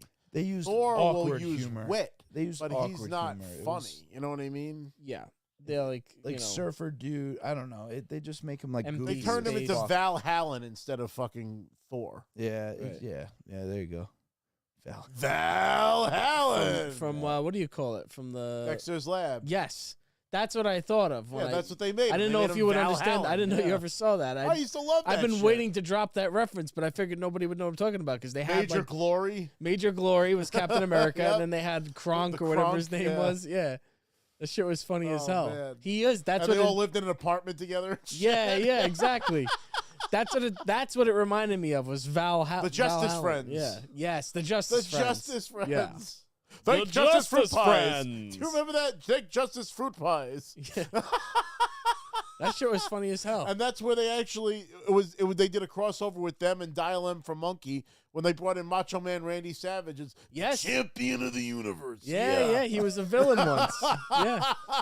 I remember that. And Monkey was supposed to be like the Thing. Remember, like when they had the fucking Universal Gladiator, whatever the fuck they called him, and he had like the Power Stone before Thanos did, and he fucking challenged worlds and destroyed them if they didn't win, and he kicks the shit out of everybody, including the Hulk. And then the Thing just keeps getting up and fighting, and like he keeps knocking him down and just keeps getting back up. And he was like, because of like his heart and like his like indomitable spirit, he spared Earth. And it was the same thing with them. Dial M for Monkey. We got some Those are more home good runs. comments here, just along all the lines here. But I do agree with Stephen Bias, just when he says, you have to separate, your book fandom from your, Well, that's why they movie or can't take the TV comics fandom. away from me. I mean, yeah, they can fuck up the movies. and Right. I'm It's gonna be almost the a jerk off relief. that keeps seeing them because it says Thor. I'm gonna go fucking see it. It's my favorite. That's been my solace with Game of Superhero. Thrones. At least I know, like, the books have always been solid. I don't rewatch the show too much. I re-listen to the books all the time. And that was always my solace. Like, even if the finale was fucked, the books won't be. summer child. Took Chris- Oh, my sweet Chris summer years child. to What say do that. you know of fear? Fear is for the winter. When the cold winds blow and the snow falls 9 feet high. And the White Walkers. Fear is for the winter when the white walkers come walking. It was my fucking Children are born and live and die, all in darkness, and their mother's tears freeze upon their faces. And they smother their Son of- babies before they starve. Yeah, they smother their babies rather Is than that see the them type of starve. story you want to hear? Yeah. Is it Little Old Lord? man. God, Little Game Lord. Game of Thrones is so great. Some more comments here.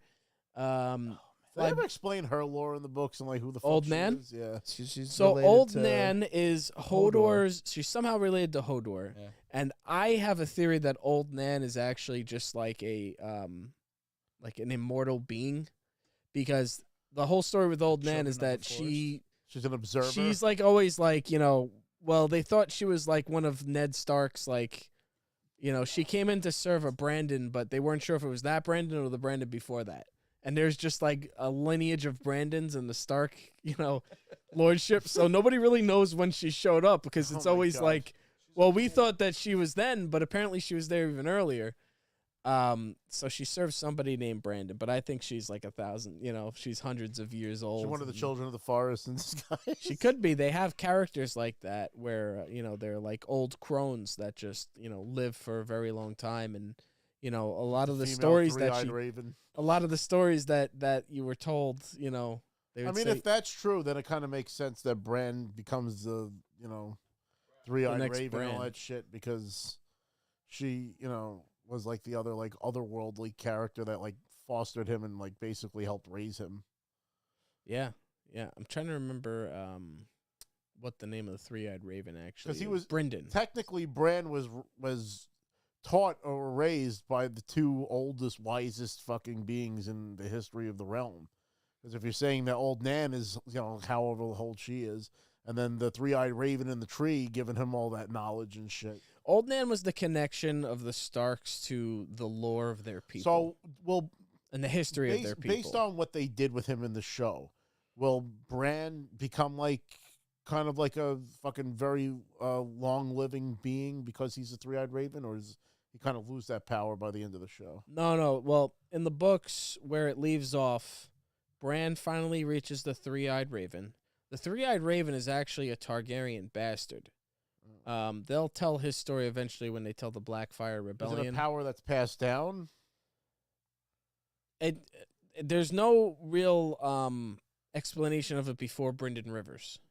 Brynden Rivers, they have the Blackfire Rebellion was like a here, let me put it so we're both on the screen here.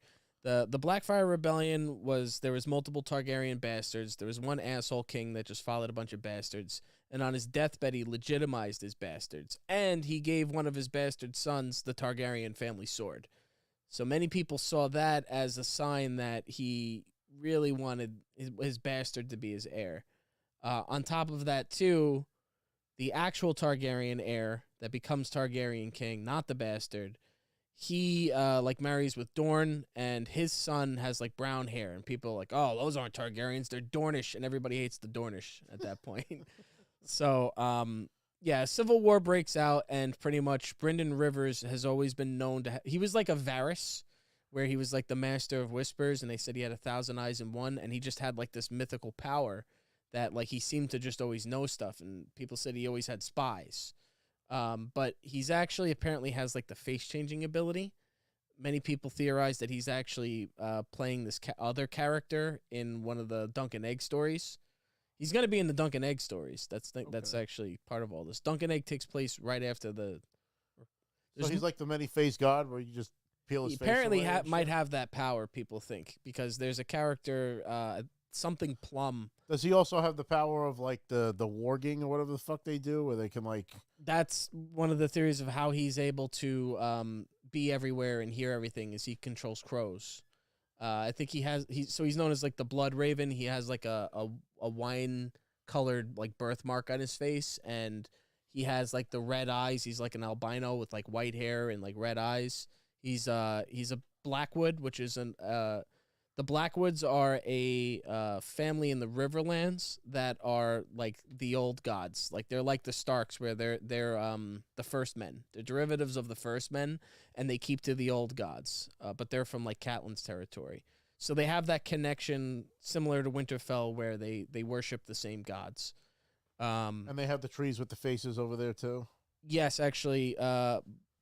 Raven Tree is the name of where the Blackwoods are from. They were supposed to be like portals, right? Almost, or something like that. The tree. The trees are like the like Yggdrasil almost. Like they're like the branches of the world. The internet of the Game of Thrones world, because they've been there for generations. So they see like all different points of time. And the one in the north coincides with the crypt, the Stark crypt, right? Isn't it like right near there? Well, there's different ones. Like the one in Raven Tree is, I think, dead. Like they poisoned it, but ravens come and perch upon it still, because when those trees die, the werewood trees die in Game of Thrones, they don't like rot, they like fucking turn into stone.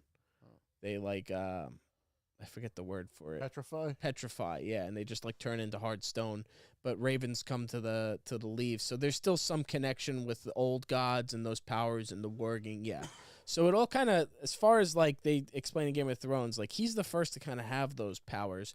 But what ends up happening is, through a course of events, Egg from Dunk and Egg becomes king. It's not a spoiler. It's well known.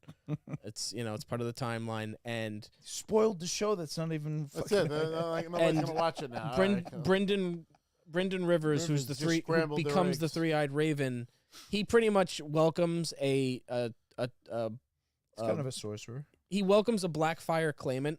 The Blackfire was a bastard branch of Targaryen that tried to usurp the throne.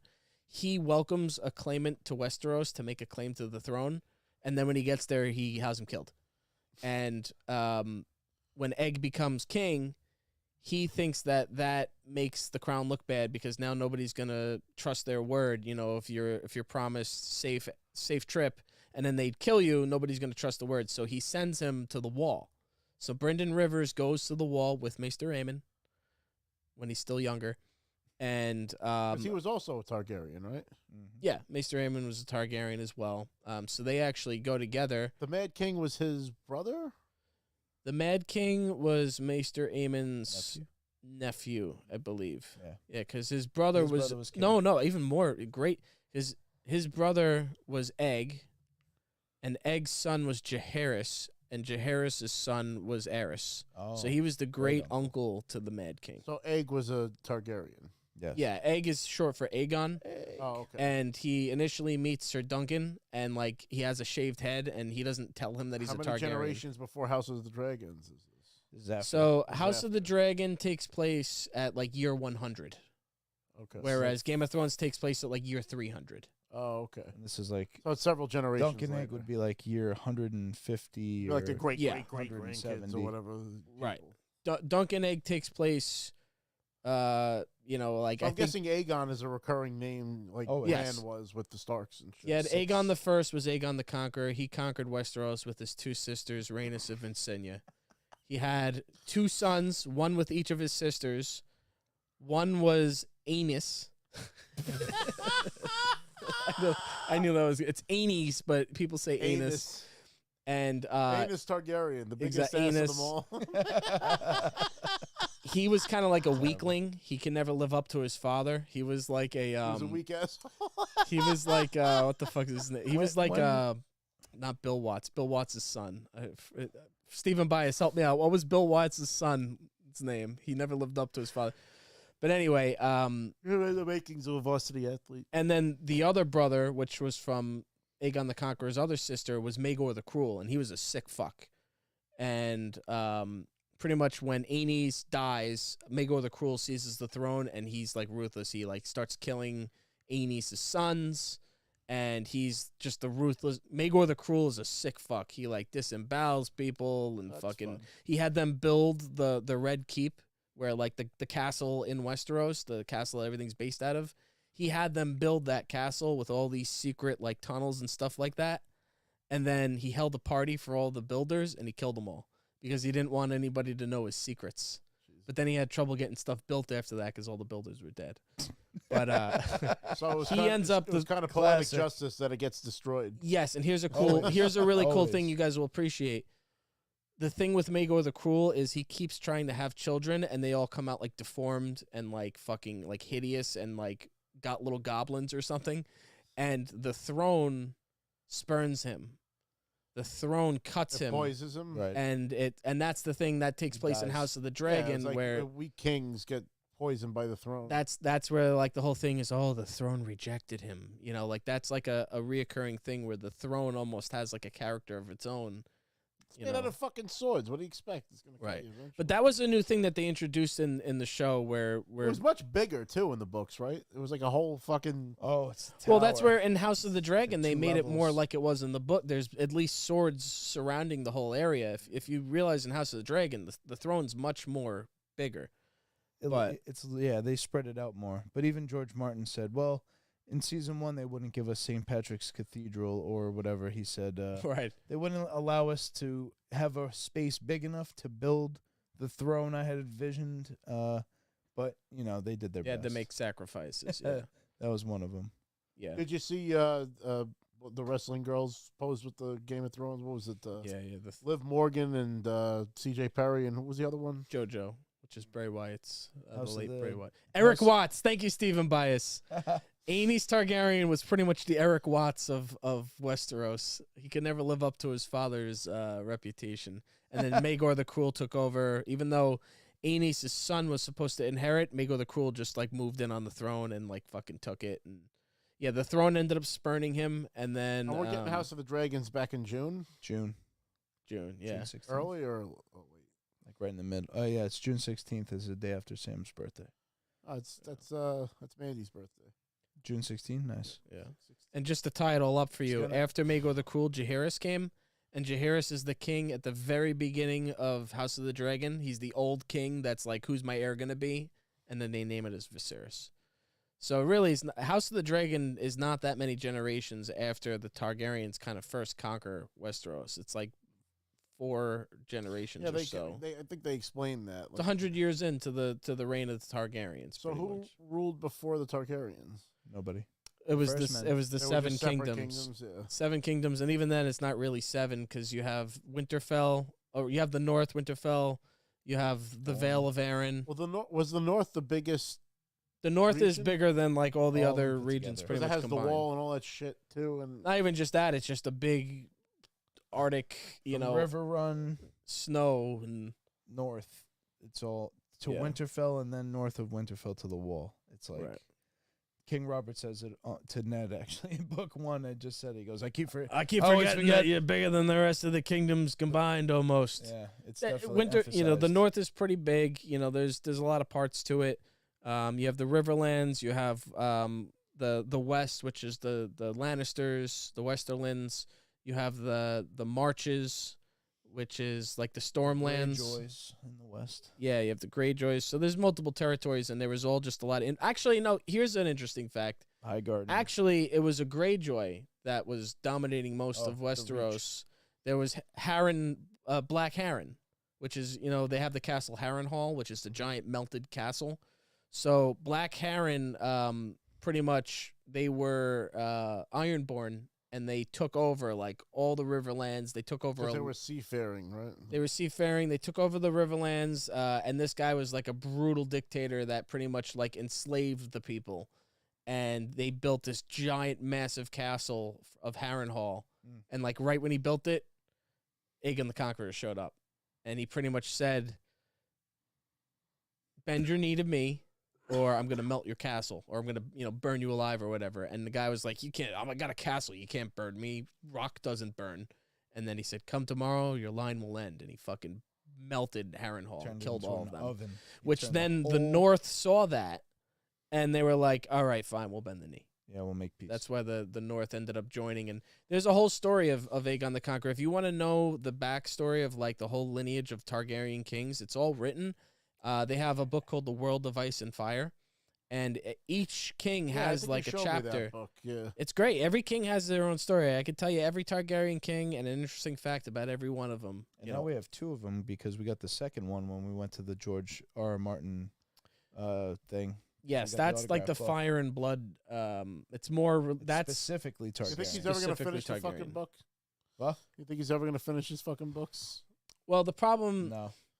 He wanted more Targaryen stuff in that World of Ice and Fire, and they were like, "This book's getting too big. Like, you have to, we have to he put out this means- book." He means the series, though, Song of Ice and Fire. Yeah. Yeah, That's like... The Winds of Winter is the one he's working he'll on, get the right? next one out, but I don't think he'll get the last one so out. they have the Winds of. There's supposed to be 2 more books: The Winds of Winter and A Dream of Spring. And the Winds of Winter we might get. I think we'll get it eventually. A Dream of Spring is never coming. Weren't you supposed to get it like 10 years ago? Yes. 8 years. 10 But I mean, he's years. been writing other stuff. He's been writing for one. The book's going to be huge, and he's also Maybe a developed 1,500 other page lore. book? I know. So I don't. It's. think- I mean, they're It's probably not already 1,200 hit that. Make 3 pages. books then or something. Put something out. Jesus Christ. Yeah. And Well, the he's put out a chapter few and then chapters. He's to be put out a continued. few I think he, chapters. put himself in a tough position with the show. He the said he's show- like, I It's know also it, his, and he's like, "Fuck you! I'm going to write it at my own pace," which I can respect. But it's No, It's it's, not just even that the that. show put forth ideas that were like half baked, and he hadn't fully considered all the outcomes yet, so he wasn't sure how to. it's got to write be a the rest bitch of the like story. writing a story like that with so many interweaving characters and like not contradicting yourself and shit. Yeah. He has 2 or 3 people, and that's their job is to keep Should the hire you. dates You right. fucking know everything. Because George will come out with shit. It'll be like, oh, I like almost had this know every idea, castle on the wall. and someone has to correct him and be like, no, this person can't do that because they're actually here, or Right. it's this time period and not then. Like they have to Different correct color him. eyes or whatever it may Right. be. All the little details that he's. It's intricate, He down said to the that- recipes of the food. He's like, you guys got to realize this is my magnum opus. Like, this is, like right now in the year 2020 or whatever, fuck 2024, it seems like a long time, but he's like looking at it like, imagine I hundreds die. of years from now when people are looking back, if this book is one of those books that lasts the test of time for hundreds of years, like the Iliad or something, like he's got to make sure that it's all perfect. And I could understand him wanting to make sure that it's But there's perfect. It's got to be better than the end of the show. it so comes I get to a it. fault though. It's like, even J.R.R. Tolkien was like very tedious about the way he wrote the books and wrote and rewrote and edited and drew maps and had to change things because Right. of this and that. but he was able to put out his original fucking story. Yeah. It was the things like the Silmarillion and that kind of shit that, he didn't get to finish, and his kid, was able to finish and stuff. Which is pretty much what George R. R. Martin has written so far. This is this don't started. write the fucking It started as a trilogy. history of He the has to, though, Targaryens. because it all ties in together. Yeah. That's the thing, is it really does. Things that happened, in House of the Dragon timeline actually have some relevancy on the current Game of Thrones timeline. But does it all? Does A lot of it, yeah, it all really ties in. The All whole. of it? Here, take this for Sure. example. All right, I mentioned Aegon the Conqueror and Maegor the Cruel, right, and Aenys. I mentioned them earlier. Like those are the first 3 generations or so, Never gonna not be one fun. and a half, two generations of Targaryens, and so the thing about Targaryens is they incest, right? They fucking That's why they're all Yeah, nuts. they do. they that's part of the reason why they're all nuts. But they incest to preserve the bloodline of the dragon or whatever the fuck, right? When Aegon the Conqueror came over and married his sisters, they were kind of like, okay, we're making an exception for him because he's a dictator and whatever. But He can then do when what he his son married within all of a sudden the faith, which they adopted, the 7, they had a problem with that. And there was all these civil wars in the first few generations of Targaryens between the faith and the Targaryens because they were against the incest.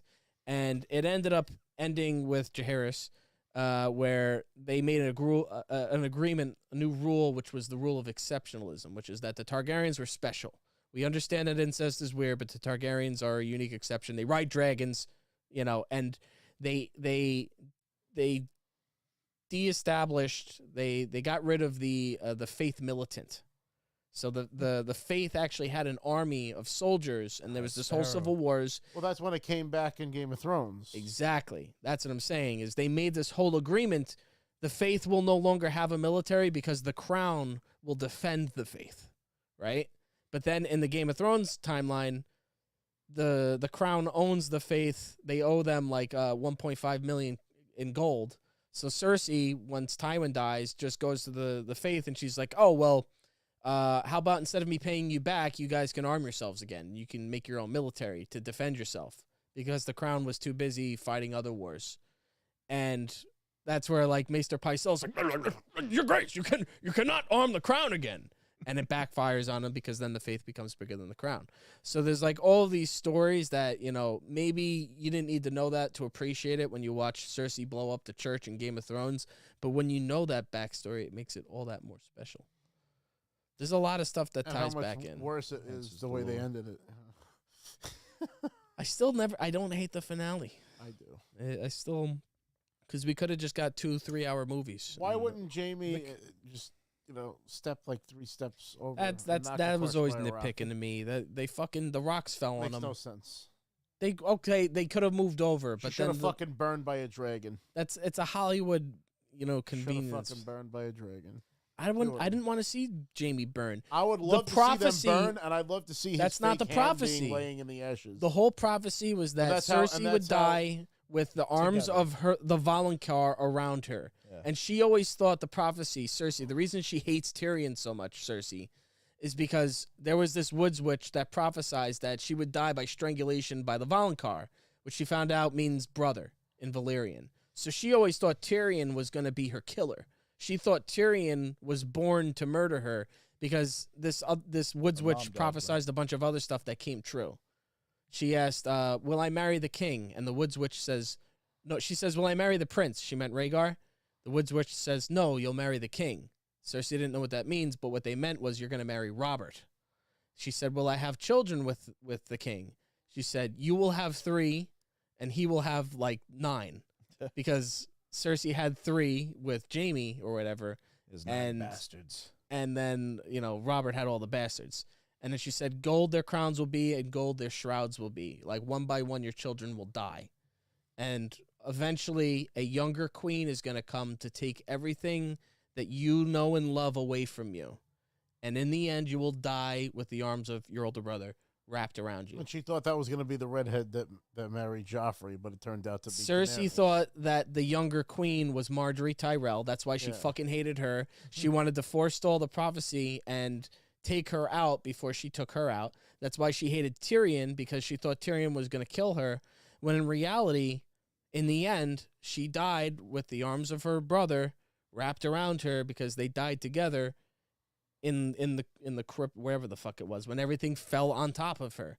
I would have liked to see like the Cersei treasure die room. brutally, but, you know, like, not every villain can have that end where they're Cersei- disemboweled like fucking Ramsay, you know? Yeah. No, it should have She been the deserved it dragon. just as the much as dragon should have Ramsay. fucking, and then in the fucking pile of ashes, you just see fucking Jamie's hand and the crown, and that's how fucking what's his name could have found them. Listen, we I saw like the idea of the Joffrey castle choking to crumbling, death. everything she knew crumbling on top of her. But she blew You up know, the it's set. it's poetic in a sense that everything she, like, all of her house of cards, her She- castle of cards, crumble on top She of her. nuked the fucking sept with wildfire. Yeah, that That's too. all those people in it. Yeah, She deserved it is kind of a everyone. very- Every time somebody killed a certain way, they die that way, right. right? Like I they just show think Roose there's Bolton stabs somebody in the heart. He stabs Robb Stark like in the chest. Ramsay kills him that way. Right. There's always some kind of poetic poetry. justice, Yes, and it's poetry. That they just lacked the poetry at the end. I don't think it's necessarily exactly what happened, but sometimes the pacing of what was happening felt out of sync with what was already Of course. established. It was like we were used to this slow burn in a way where each season had a really good pace. Sometimes there would be a filler episode, but there really was never filler because I could quote. There's a great quote in every single episode. There's a great interaction. we and- had a lot of finales in Game of Thrones before the actual finale. Right. You We think had that the Arya finale of Joffrey. We Bastards- had the finale of Ramsay in the Battle of Winterfell. That was great. You know, we had the finale with the White Walkers, and then the finale with King's Landing. There was the Hard Home was all time. Hard Home, That was not in the book. And the Blackwater. There was so many Blackwater like was sick. crescendos that the last crescendo, failed. It did. didn't live up to expectations. I But know. again, we could have easily gotten 2 3-hour movies. I that would've would've taken summed that. up I would've everything. taken that too. It would have been shorter than what we got. We at least got like fucking, was it 6 or 7 episodes did we get at the finals? It was 6, 2 3-parters, and they were each like at least around an hour long. When they lost like the source material, they just didn't have the skill to fill the gaps. And they that rushed I through think- it too. I think they were under pressure. It wasn't their fault because there was a lot going on behind the scenes with HBO and the Time Warner merger and all that shit, and they wanted to get out. And a lot of the actors were kind of They saw that Star but Wars money, and they wanted to bail. That They, there's a couple of factors they saw opportunity, but you could see how the reaction caused their careers to take a bit of a hit because a bit. they kind of Hold on. disappeared for a while. So with the comments here, Flyboy1943 said they did my boy the Night King dirty that last season. Yes, Let's talk about that. yes. Let's talk Everybody about that. hates that Arya was the one that killed the Night King. Even Alt should have been Shift John. X, even Alt Shift X. Even Alt Shift X. Even Alt Shift should have been X. John. We all wanted to Yes. see John do it, What right? was the point? Here's the come point. on, we have to go. The key word is point. Always goes this way. Key word is point, Vin. A Sticking with the reoccurring point thing, game? Yeah. a reoccurring thing Sticking with the throughout the point game. books and the show. When John gives Arya her sword, Needle, he says, you know what the first rule is? It's not even that Arya did it; it's that there's no fight at all. I would have There liked to could've see at least that, been a fight. but we'll get to that. Stupid. Let me make the point.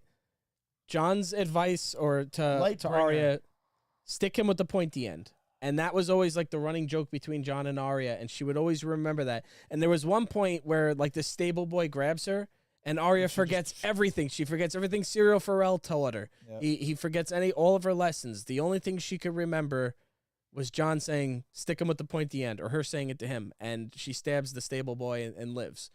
And I think that there's some sort of poetry there where I think at that point, that was what it was. Stick him with the pointy end, and she gets him, you know? And Agreed. it was a little more special than people realize. I No, did want to see Jon Snow just and him took- at least have a They just- battle they just took with the some rock and roll music It in would the have been background. fine if Arya Electric came guitar. in. It would have been fine if it took them both. If John had to do the he had to leave himself open for the Right. Night King to take the swing that was going to lead to Yeah, Arya yeah, having and the then opening. she got involved. Yeah, I don't know. So anyway, But I Damn. mean, also, it was pretty badass seeing the Night King walk There up was slowly to Bran. I thought he was going to kill Bran. there was just so much. They had, good. hold on, the song that was playing when the Night The King music walked was- in. Oh, Dun, dun, dun, dun, dun, dun, dun, another point. and he's walking all slow, And you're like, fuck, the Night King he's gonna win. He's gonna fucking kill Bran. Theon just died. He's walking up to Bran. He makes eye contact. He even looks at him like, motherfucker. The Night King even looks at him. He's like, you thought you were gonna win, motherfucker. He gloats almost for a second, and then that's when Arya pops up and sticks him with the pointy end. So I mean, what the fuck? Yeah, it should have been this. It should have been that. Nobody was ever gonna be happy. Shift X, the difference between Jon Snow in the book and the difference in the show. Yeah. I don't want it. That's not a theme in Jon Snow's story in the book. He always wanted it. I don't want it. He wants it. She's McQueen. And it's like just the layers to Jon Snow are kind of taken away because they just tried to make him cooler, and hopefully the book really brings it to a close that Flyboy says the Night King could see into the future. You're telling me he couldn't see Arya jump out of John Wick? There's no evidence the Night King could see the future. That was the other thing. People started getting these unrealistic expectations. So like, Bran should have warged into a dragon. When was Bran ever capable of warging into a dragon? You made up that special ability for Bran. He's the only person that could warg into another human. He could, but he never demonstrated the ability. He was able to warg into Hodor. And look what that caused. That's what they said too. Oh, he should have walked into Jon and fought. What benefit would that have been? Why would Bran puppeting Jon be a better warrior than Jon? Well, no, that's ridiculous. There's a lot of stupid theories that people had. Why would they show Bran's enhanced power over normal wargs? Where, yes, he could warg with his wolf initially. It's like, which died. So then he could warg into Hodor. It's kind of an amplification of that power. Hodor was dead already by that battle. And then he's like, he's the three-eyed raven, so you'd figure, yeah, he could warg into a fucking dragon. What is he going to warg into that's going to actually be of help?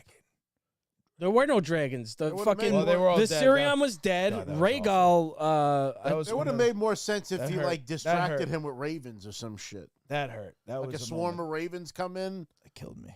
But they did do that. Bran was providing fucking reconnaissance. He was using the ravens and he was looking down to provide reconnaissance. I mean swarming in to fucking. Well, a swarm of ravens against White Walkers isn't going to do anything. It's going to distract him for Jon to fucking come in with the killing blow. Again, it comes down to Jon needing to get involved. He's hiding from the dragon. They should have battled, but I am okay with Arya getting the killing blow. Jon should have been fucking king. I don't even care. That soundtrack that last season was amazing. That's what you say. So guess who did the Fallout soundtrack? Is it Ramin Djawadi? Yeah. He's doing Fallout? Yeah. Oh, wow. That's special. See, now he's going to watch that soundtrack. He was great. Great soundtrack. It's a little more traditional to the Fallout soundtrack, in the game that you'd be familiar with, but it's good. There's no evidence that the Night King could see the future at all. Bran could. Bran could see the future, but, there's only so much he can do. Jesus, the Night King could see Bran in Bran's vision, which was, when he touches him.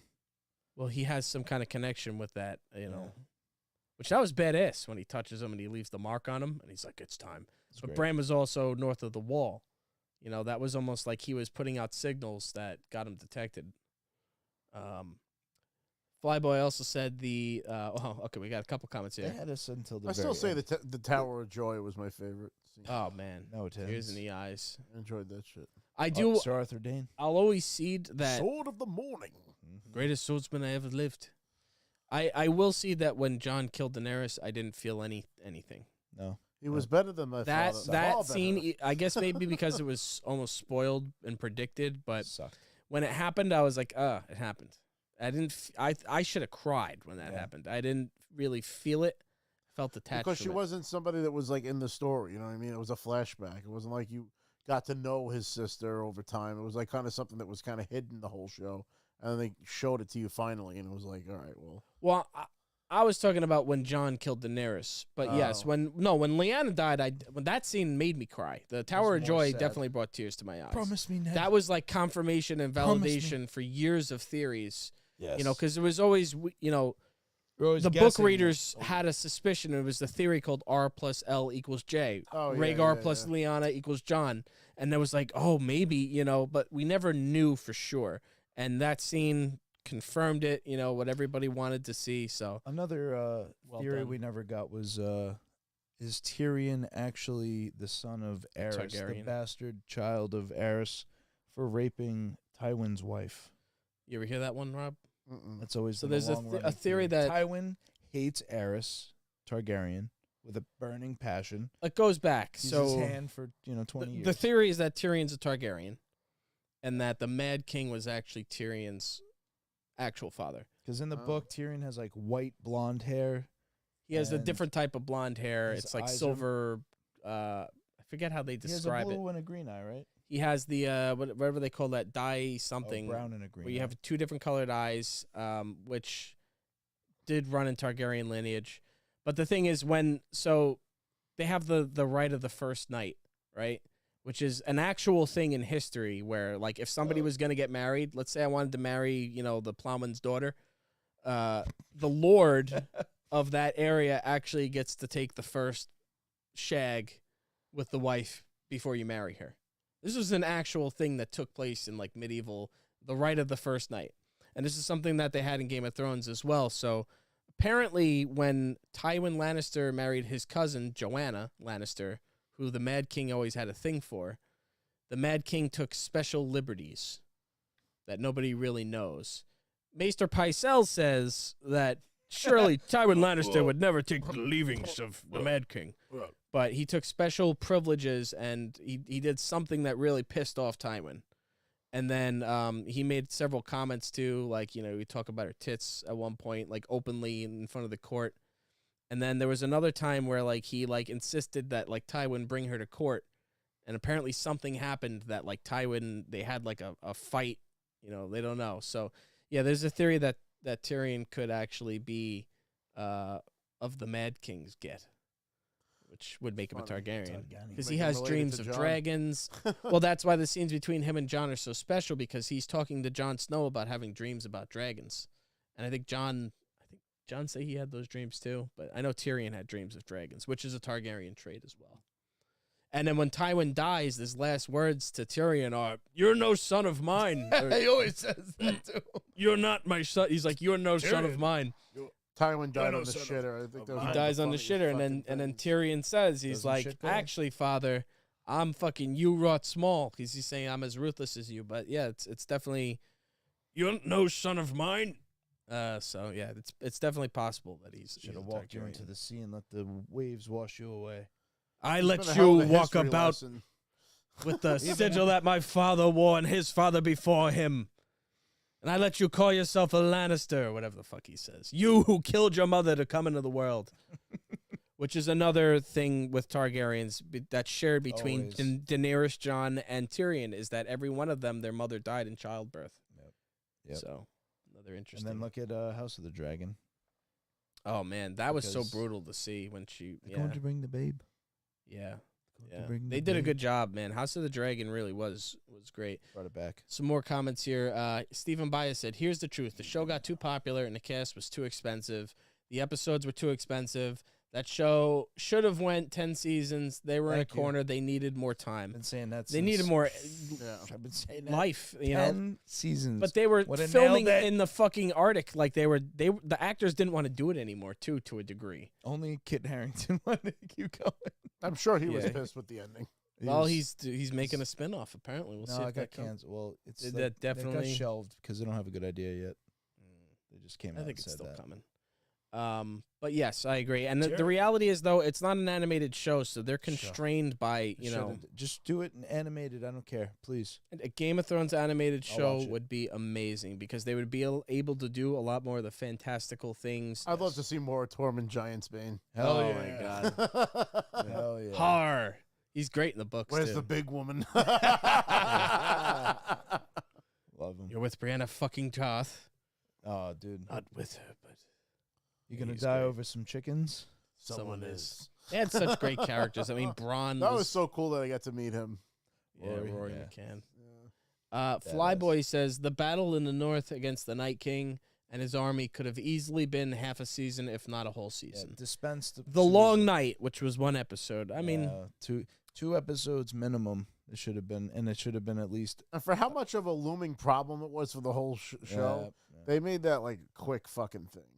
it should have lasted. It wasn't even like the last part of the show. That should have been like. It should have but been it night- wasn't really a quick thing because they took forever to get there, and then they broke the wall, But and then then, they like, were point- marching. but They then had a towards- battle. all at right, the Think Here's about the how castle. long it took Daenerys to fucking travel throughout the whole show. And the last season, one scene she's here, one scene she's She's flying on They did a lot Dragonback. of- She was flying on Well, they Dragonback. did a lot of skipping around and shit too. Here's my problem. If you don't, they don't have to film at night to make it look like night on fucking film. So why even make it like a problem? Why they went through hell to film it? They because spent had more to time spend filming that long night than they did like Anything. any It was- season. Right. Fucking And see so anything even though it was a in- short amount of time for the And episode, they filmed more on for the that. other side of the clock. So it was fucking everybody up because it was tough to keep the crew and the actors on a night schedule. But I'm just like, all right, but you don't have to film at night. You know, why even you could they just put lenses and filters on the camera and it'll make it look like night. Why even bother?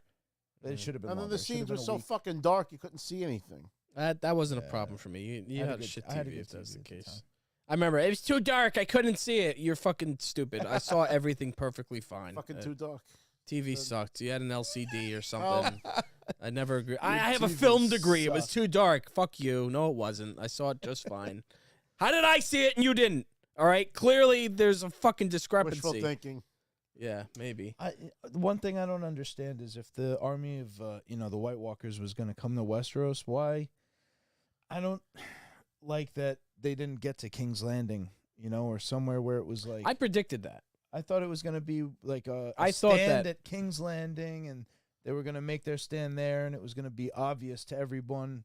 I think it's Across the apropos that it 7 ended kingdoms. at Winterfell. That's like the way that it always has happened throughout history. Is the king of the north threw them back, usually with the help with the king beyond the wall or something like that. So It just left something to be desired. I don't know. I like that they had the last stand at Winterfell, which is a fort that was designed to fight the White Who were Walkers. the first to defeat the White Walkers? Winterfell, and the king beyond the Right. wall. I think they might have even joined together. I mean, Brand the building. thing is, the White Walkers, like there was no Night King. The Night King was a totally separate story in Game of Thrones. They, the battle took place thousands of years ago, so there's not much known about it except for that The children the of the Night King forest was Lord created them Commander. to kill the first men, right? which is what they said on the show. We don't know how they got created as far as the books go. The That Night would King- make sense. Wasn't the Night King the Lord Commander, and he fell in love with the White? So the Night King was not the creator of the White Walkers. The Oh. Night King was the 13th Lord Commander of the Night's Watch. Right. And apparently there was a woman that they found with skin that was like Pale as white, milk pale and as milk, and eyes that eyes. shine like blue stars or something, or sapphires, which would be like, I guess, a White Walker woman. And he gave to her his soul and his seed, and he pretty much became like enthralled with her, and he pretty much, I guess, was already in control. Now- But he took control of the Night Fort with her, and they sacrificed Brothers of the Night Watch to the others. Now, And before eventually, that happened, would the people on the wall always forced to be celibate, or was it because of that whole thing with the woman that they? no, that created was always, rule? I think, a rule was because So you can't he was be breaking the loyal to two rules. things. Exactly. He was the Lord Commander. He fell in love with this woman. They sacrificed brothers, and eventually the King Beyond the Wall and the King of the North joined together to throw him down. They don't say how, and then they erased his name from the history books. And that's all you know about the Night King, and that all took place at the Night Fort. But that But- means that the wall was but- already created, and that there was already a Night's Watch, which means they were created to guard against the White Walkers anyway. Well, because the Night King in the show is what was created by the Children of the Forest. That's the Yes, he's crea- not even a character in the books. There's no Yeah, leader of we them. we don't that we know that. of. Yeah, we don't know that yet. But apparently, that is the accurate lore that the Children of the I Forest can believe that, created the White Walkers. because the whole lore is that the first men came from Essos. They came Yeah. to Westeros, which was controlled by the giants and the children of the forest. And then the first men came over and they went to war with Dominated each other. everybody. But Was but Hodor a descendant of the giants? yes, probably. But actually, the first men ended up making an agreement with the children of the forest, where they would live by like the shores, and like, the children of the forest would live in the deep forests. So they had almost like an arrangement with them, because they ended up taking the same gods and like adopting, like they kind of learned to coexist. Then the Andals came over, who brought over the faith of the Seven, and they ruthlessly like burned shit down. They burned down the white trees. They conquered. It was like a religious conquest. Crusade. Yeah, and they ended up kind of intermarrying and making some sort of agreeable peace too. But yeah, at some point, there's also a story about if you look at the map of Westeros, apparently there's something, I think it's called the Neck, but it's like a body of water that they don't really know how it got there. But apparently some people think that it was the Children of the Forest did something to like make a giant flood. And I could see that. I could see the Children of the Forest creating the Night King or the others almost to fight the humans, but then they created a bigger problem. It's a nuclear option, and it Yeah, backfired and killed all of them too. I can appreciate that. It's really, it's really interesting to wonder what their origins are. But the thing is, too, the others are like another race of people, and they're like, apparently, like when they walk on snow, they don't leave footprints. They're like super lightweight. They have a language that's apparently the sound of like ice cracking. They have a culture of some sort. So there's apparently a lot more to them, and they also can think because the first time one of the first times you see them when they try to kill Jorah Mormont, they tried to go immediately for the Lord Commander of the Night's Watch, and then Jon saved him, and he burnt his hand in the process. So that means that they like have the capability to like think, or like they know, they remember. That's some of them are, I guess some of them, it was put as if he was controlling them. They were just Do they have an like a hive extension of mind? him. Yeah. Well, there's kind of two things. There's the others, which are this other race of horned, again, they have like reflective skin and their own language, and they're super lightweight. And then there's whites, which are reanimated dead bodies. And they do practice necromancy and just reanimate dead bodies. Right. Those aren't actually technically like a White Others. Walker. Like the Night King and like those other like guys that were They're like the his others. like I don't know, colonels or whatever. Like Right. his The guy that his- fucking fights John and yeah, they're kind of almost That was like some scary shit when he was like floating away on the fucking hard thing Oh, of home ice, was and they're hard fucking home. all like everything hard about home. when they were just tossing themselves off that cliff. Lifts it his was arms just- slow. Shit was like, It's this is a fucking problem. I think that's why people felt so disappointed with the end. It's like you went from like that to like what we ended up getting. But that's the thing. It's like It's you one of had those. that throughout, so it's not like it just like you didn't get it. You did get it. You got it the whole time, And then it's like I don't know. part of at the end, part of And they Daenerys' faded to Bran. justification to burn down King's Landing wasn't there. There's a few.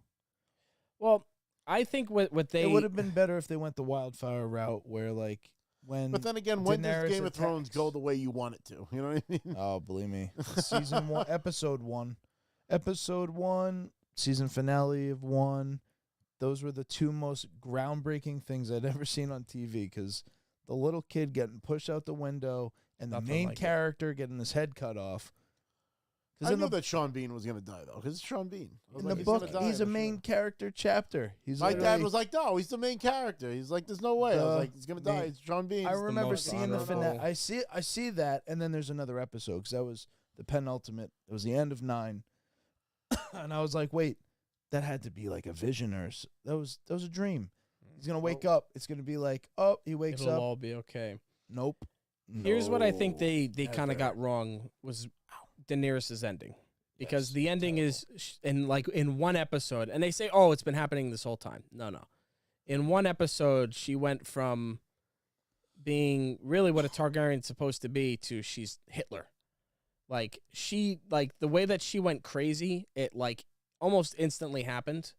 She became and unhinged. She became unhinged. She went from altruistic to unhinged. She and was then never it was cruel like that. But here's the thing. I don't think the real Daenerys is going to go crazy. She's going to become a Targaryen. What she did is no different than what all of the other Targaryen men did. Aegon the Conqueror, I mentioned before, melted Harrenhal with all the people in it. Burned tons of... There was something called the Field of Fire where he burned he burnt the Lannister and the Highgarden soldiers. He actually exterminated the house that was at Highgarden, and then the Tyrells ended up taking over because the other house was totally exterminated. So Targaryens throughout history, burned the shit. They're dragon lords. They set fire and they Well, that's killed. why they were the rulers. how you Who set the the fuck could tone. fight a dragon? And Yeah. Set the Daenerys tone. did nothing different from Aegon the Conqueror. The only difference is that she's a woman, and then all of a sudden she's like, "Well, we're gonna liberate the North, and we're gonna liberate, and we're gonna, and she's like, okay, she's Yes. crazy. She's Hitler." And I think that's where they fucked up. Is I don't think she went crazy. I think she just became. She finally became, fire and blood. Those are the Targaryen words. She became what a Targaryen's supposed to be, but they had no place for that in their world at that point. They already had enough fire and blood. Right. So I don't know. I just thought that the leap to her going crazy was a little hasty. I Now, thought they took that's Ned's my sword and biggest. they melted it into 2 swords, right?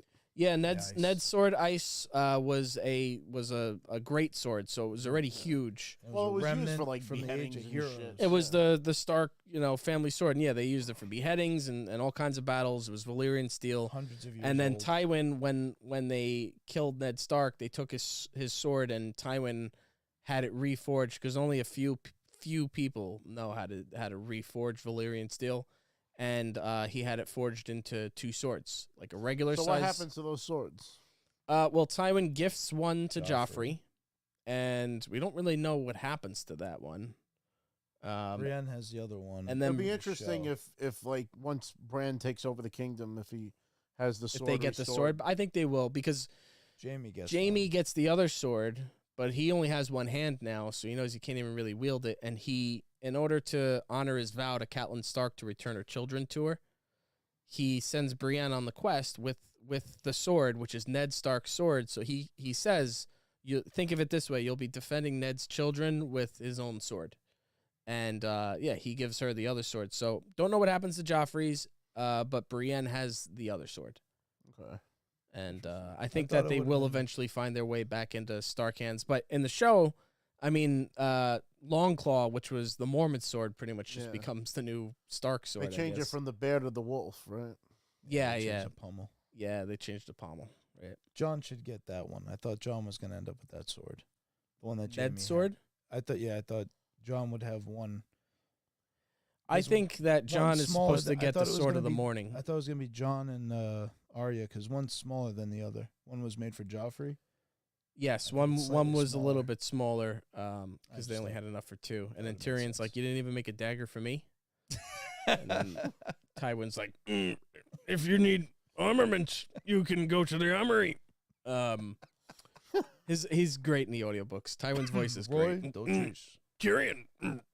But I think John's story is that he's supposed to get the sword of the morning, Dawn, which is the sword of the morning sword, Yeah. because that's actually forged from a comet that fell out of the sky in an area in Dorne, which they ended up making a house called Starfall. They made a city around it, which is where the Danes are from. And they used that comet. They forged it into a sword, the sword I of the wonder morning. if that also has abilities. Against It the has. White Walkers. So they said it Some has properties. similar properties to Valyrian steel in that it's incredibly lightweight and incredibly sharp, but it's white instead of black, Oh, interesting. like Valyrian steel is. I think Valyrian steel is just obsidian and mixed in with steel and blood magic. That's my independent theory. Never seen anyone else theorize it before. But you heard it first. Because obsidian in Game of Thrones has special properties. They call it dragon glass, but it's obsidian. It's super sharp, it's super lightweight, but it's brittle. And if you mix that with steel or like iron, ground it into like some kind of powder and melt it, worked maybe Just with melt it dragon into- fire. Because when you look at Valyrian steel, it's rippled. That's like a characteristic of it. It's almost like Damascus steel, where it's like it's rippled from being folded over and pounded thousands and thousands of times. And I think it's obsidian mixed with iron, steel, whatever, maybe some blood magic thrown in there, some spells to fortify it. But the sword of the morning, or dawn, which is the bringing of light, light So bringer. what happens to that sword? Nothing because the show sucks. No. Ned Stark kills Sir Arthur Dayne. Well, not Ned Stark. Howland Reed Yeah. kills Sir Arthur Dayne before he can kill Ned. Oh well, Ned brings then it Ned- back. no, Ned delivers goes up to the his Tower of off, Joy. doesn't he? Ned The delivers sword the is sword. laid by John when he's born. The sword is there in his presence when John is born. But Ned The also- sword of the morning, too, keep in mind, this familial sword, it's not passed on from father to son. It's passed on to who... It stays in the house of Dane, but it's passed on to he who is worthy to possess the sword. So it's not like the heir to Starfall always gets the sword. It's the best soldier or the most puissant soldier. It's Ned. But Ned ends up bringing bringing Sir Arthur Dane's corpse back to the family, and he brings the sword back to them as well. And there's actually a Dane in the books whose name is Eddard, who was apparently named after Ned, and may even be Ed's actual bastard, because Ned had a little fling before Catelyn Stark, and he has purple eyes, and that's the thing too. There's when you asked before, like who was the first people to defeat the White Walkers, there's several tales in the Game of Thrones world. Like there's something called the Jade Compendium that takes place in the East about some emperor. You know, it's like almost like an Asian version of it, and they're apparently making a show about it that takes place in like the Eastern continent and like pretty much Game of Thrones China. Yonder shy. And Maester Aemon gives Jon a book about the Jade Compendium, which is another like apocalyptic story of some kind of Horned Lord. There's another story about the Horned Lord. There's a lot of stories. So I think Game of Thrones is almost like the cyclical thing, and they just keep going in this cycle, and it never really. They just stay in like the Middle Ages. I think we could be talking about this for forever. Yeah, but in the Middle Ages. We're going on 2.5 hours here. Yeah. Well, you know, we didn't even plan to talk about Game of Thrones. That just was spur of the moment. It was a natural. Because we're talking about good television shows, and it's hard not to mention that in The Sopranos. Can't not. But this has been a great episode. We'll be back next week. For those that celebrate, tomorrow's 420, so happy 420 to those that celebrate. Smoke them if you got them. Hell yes. And like I said, we'll be back. But if you like the show, please hit that subscribe button and that notification button so you know when we go live every Friday night. Usually around 9 p.m. Sometimes try to go a little earlier, but usually it lands on 9, and or a little bit later like we were today. But we made up for it. We had a longer show than normal. Yes, we have. But thank you so much for tuning in. This has been the Break Room Podcast. Snoochie Boochies, and may the force be with you.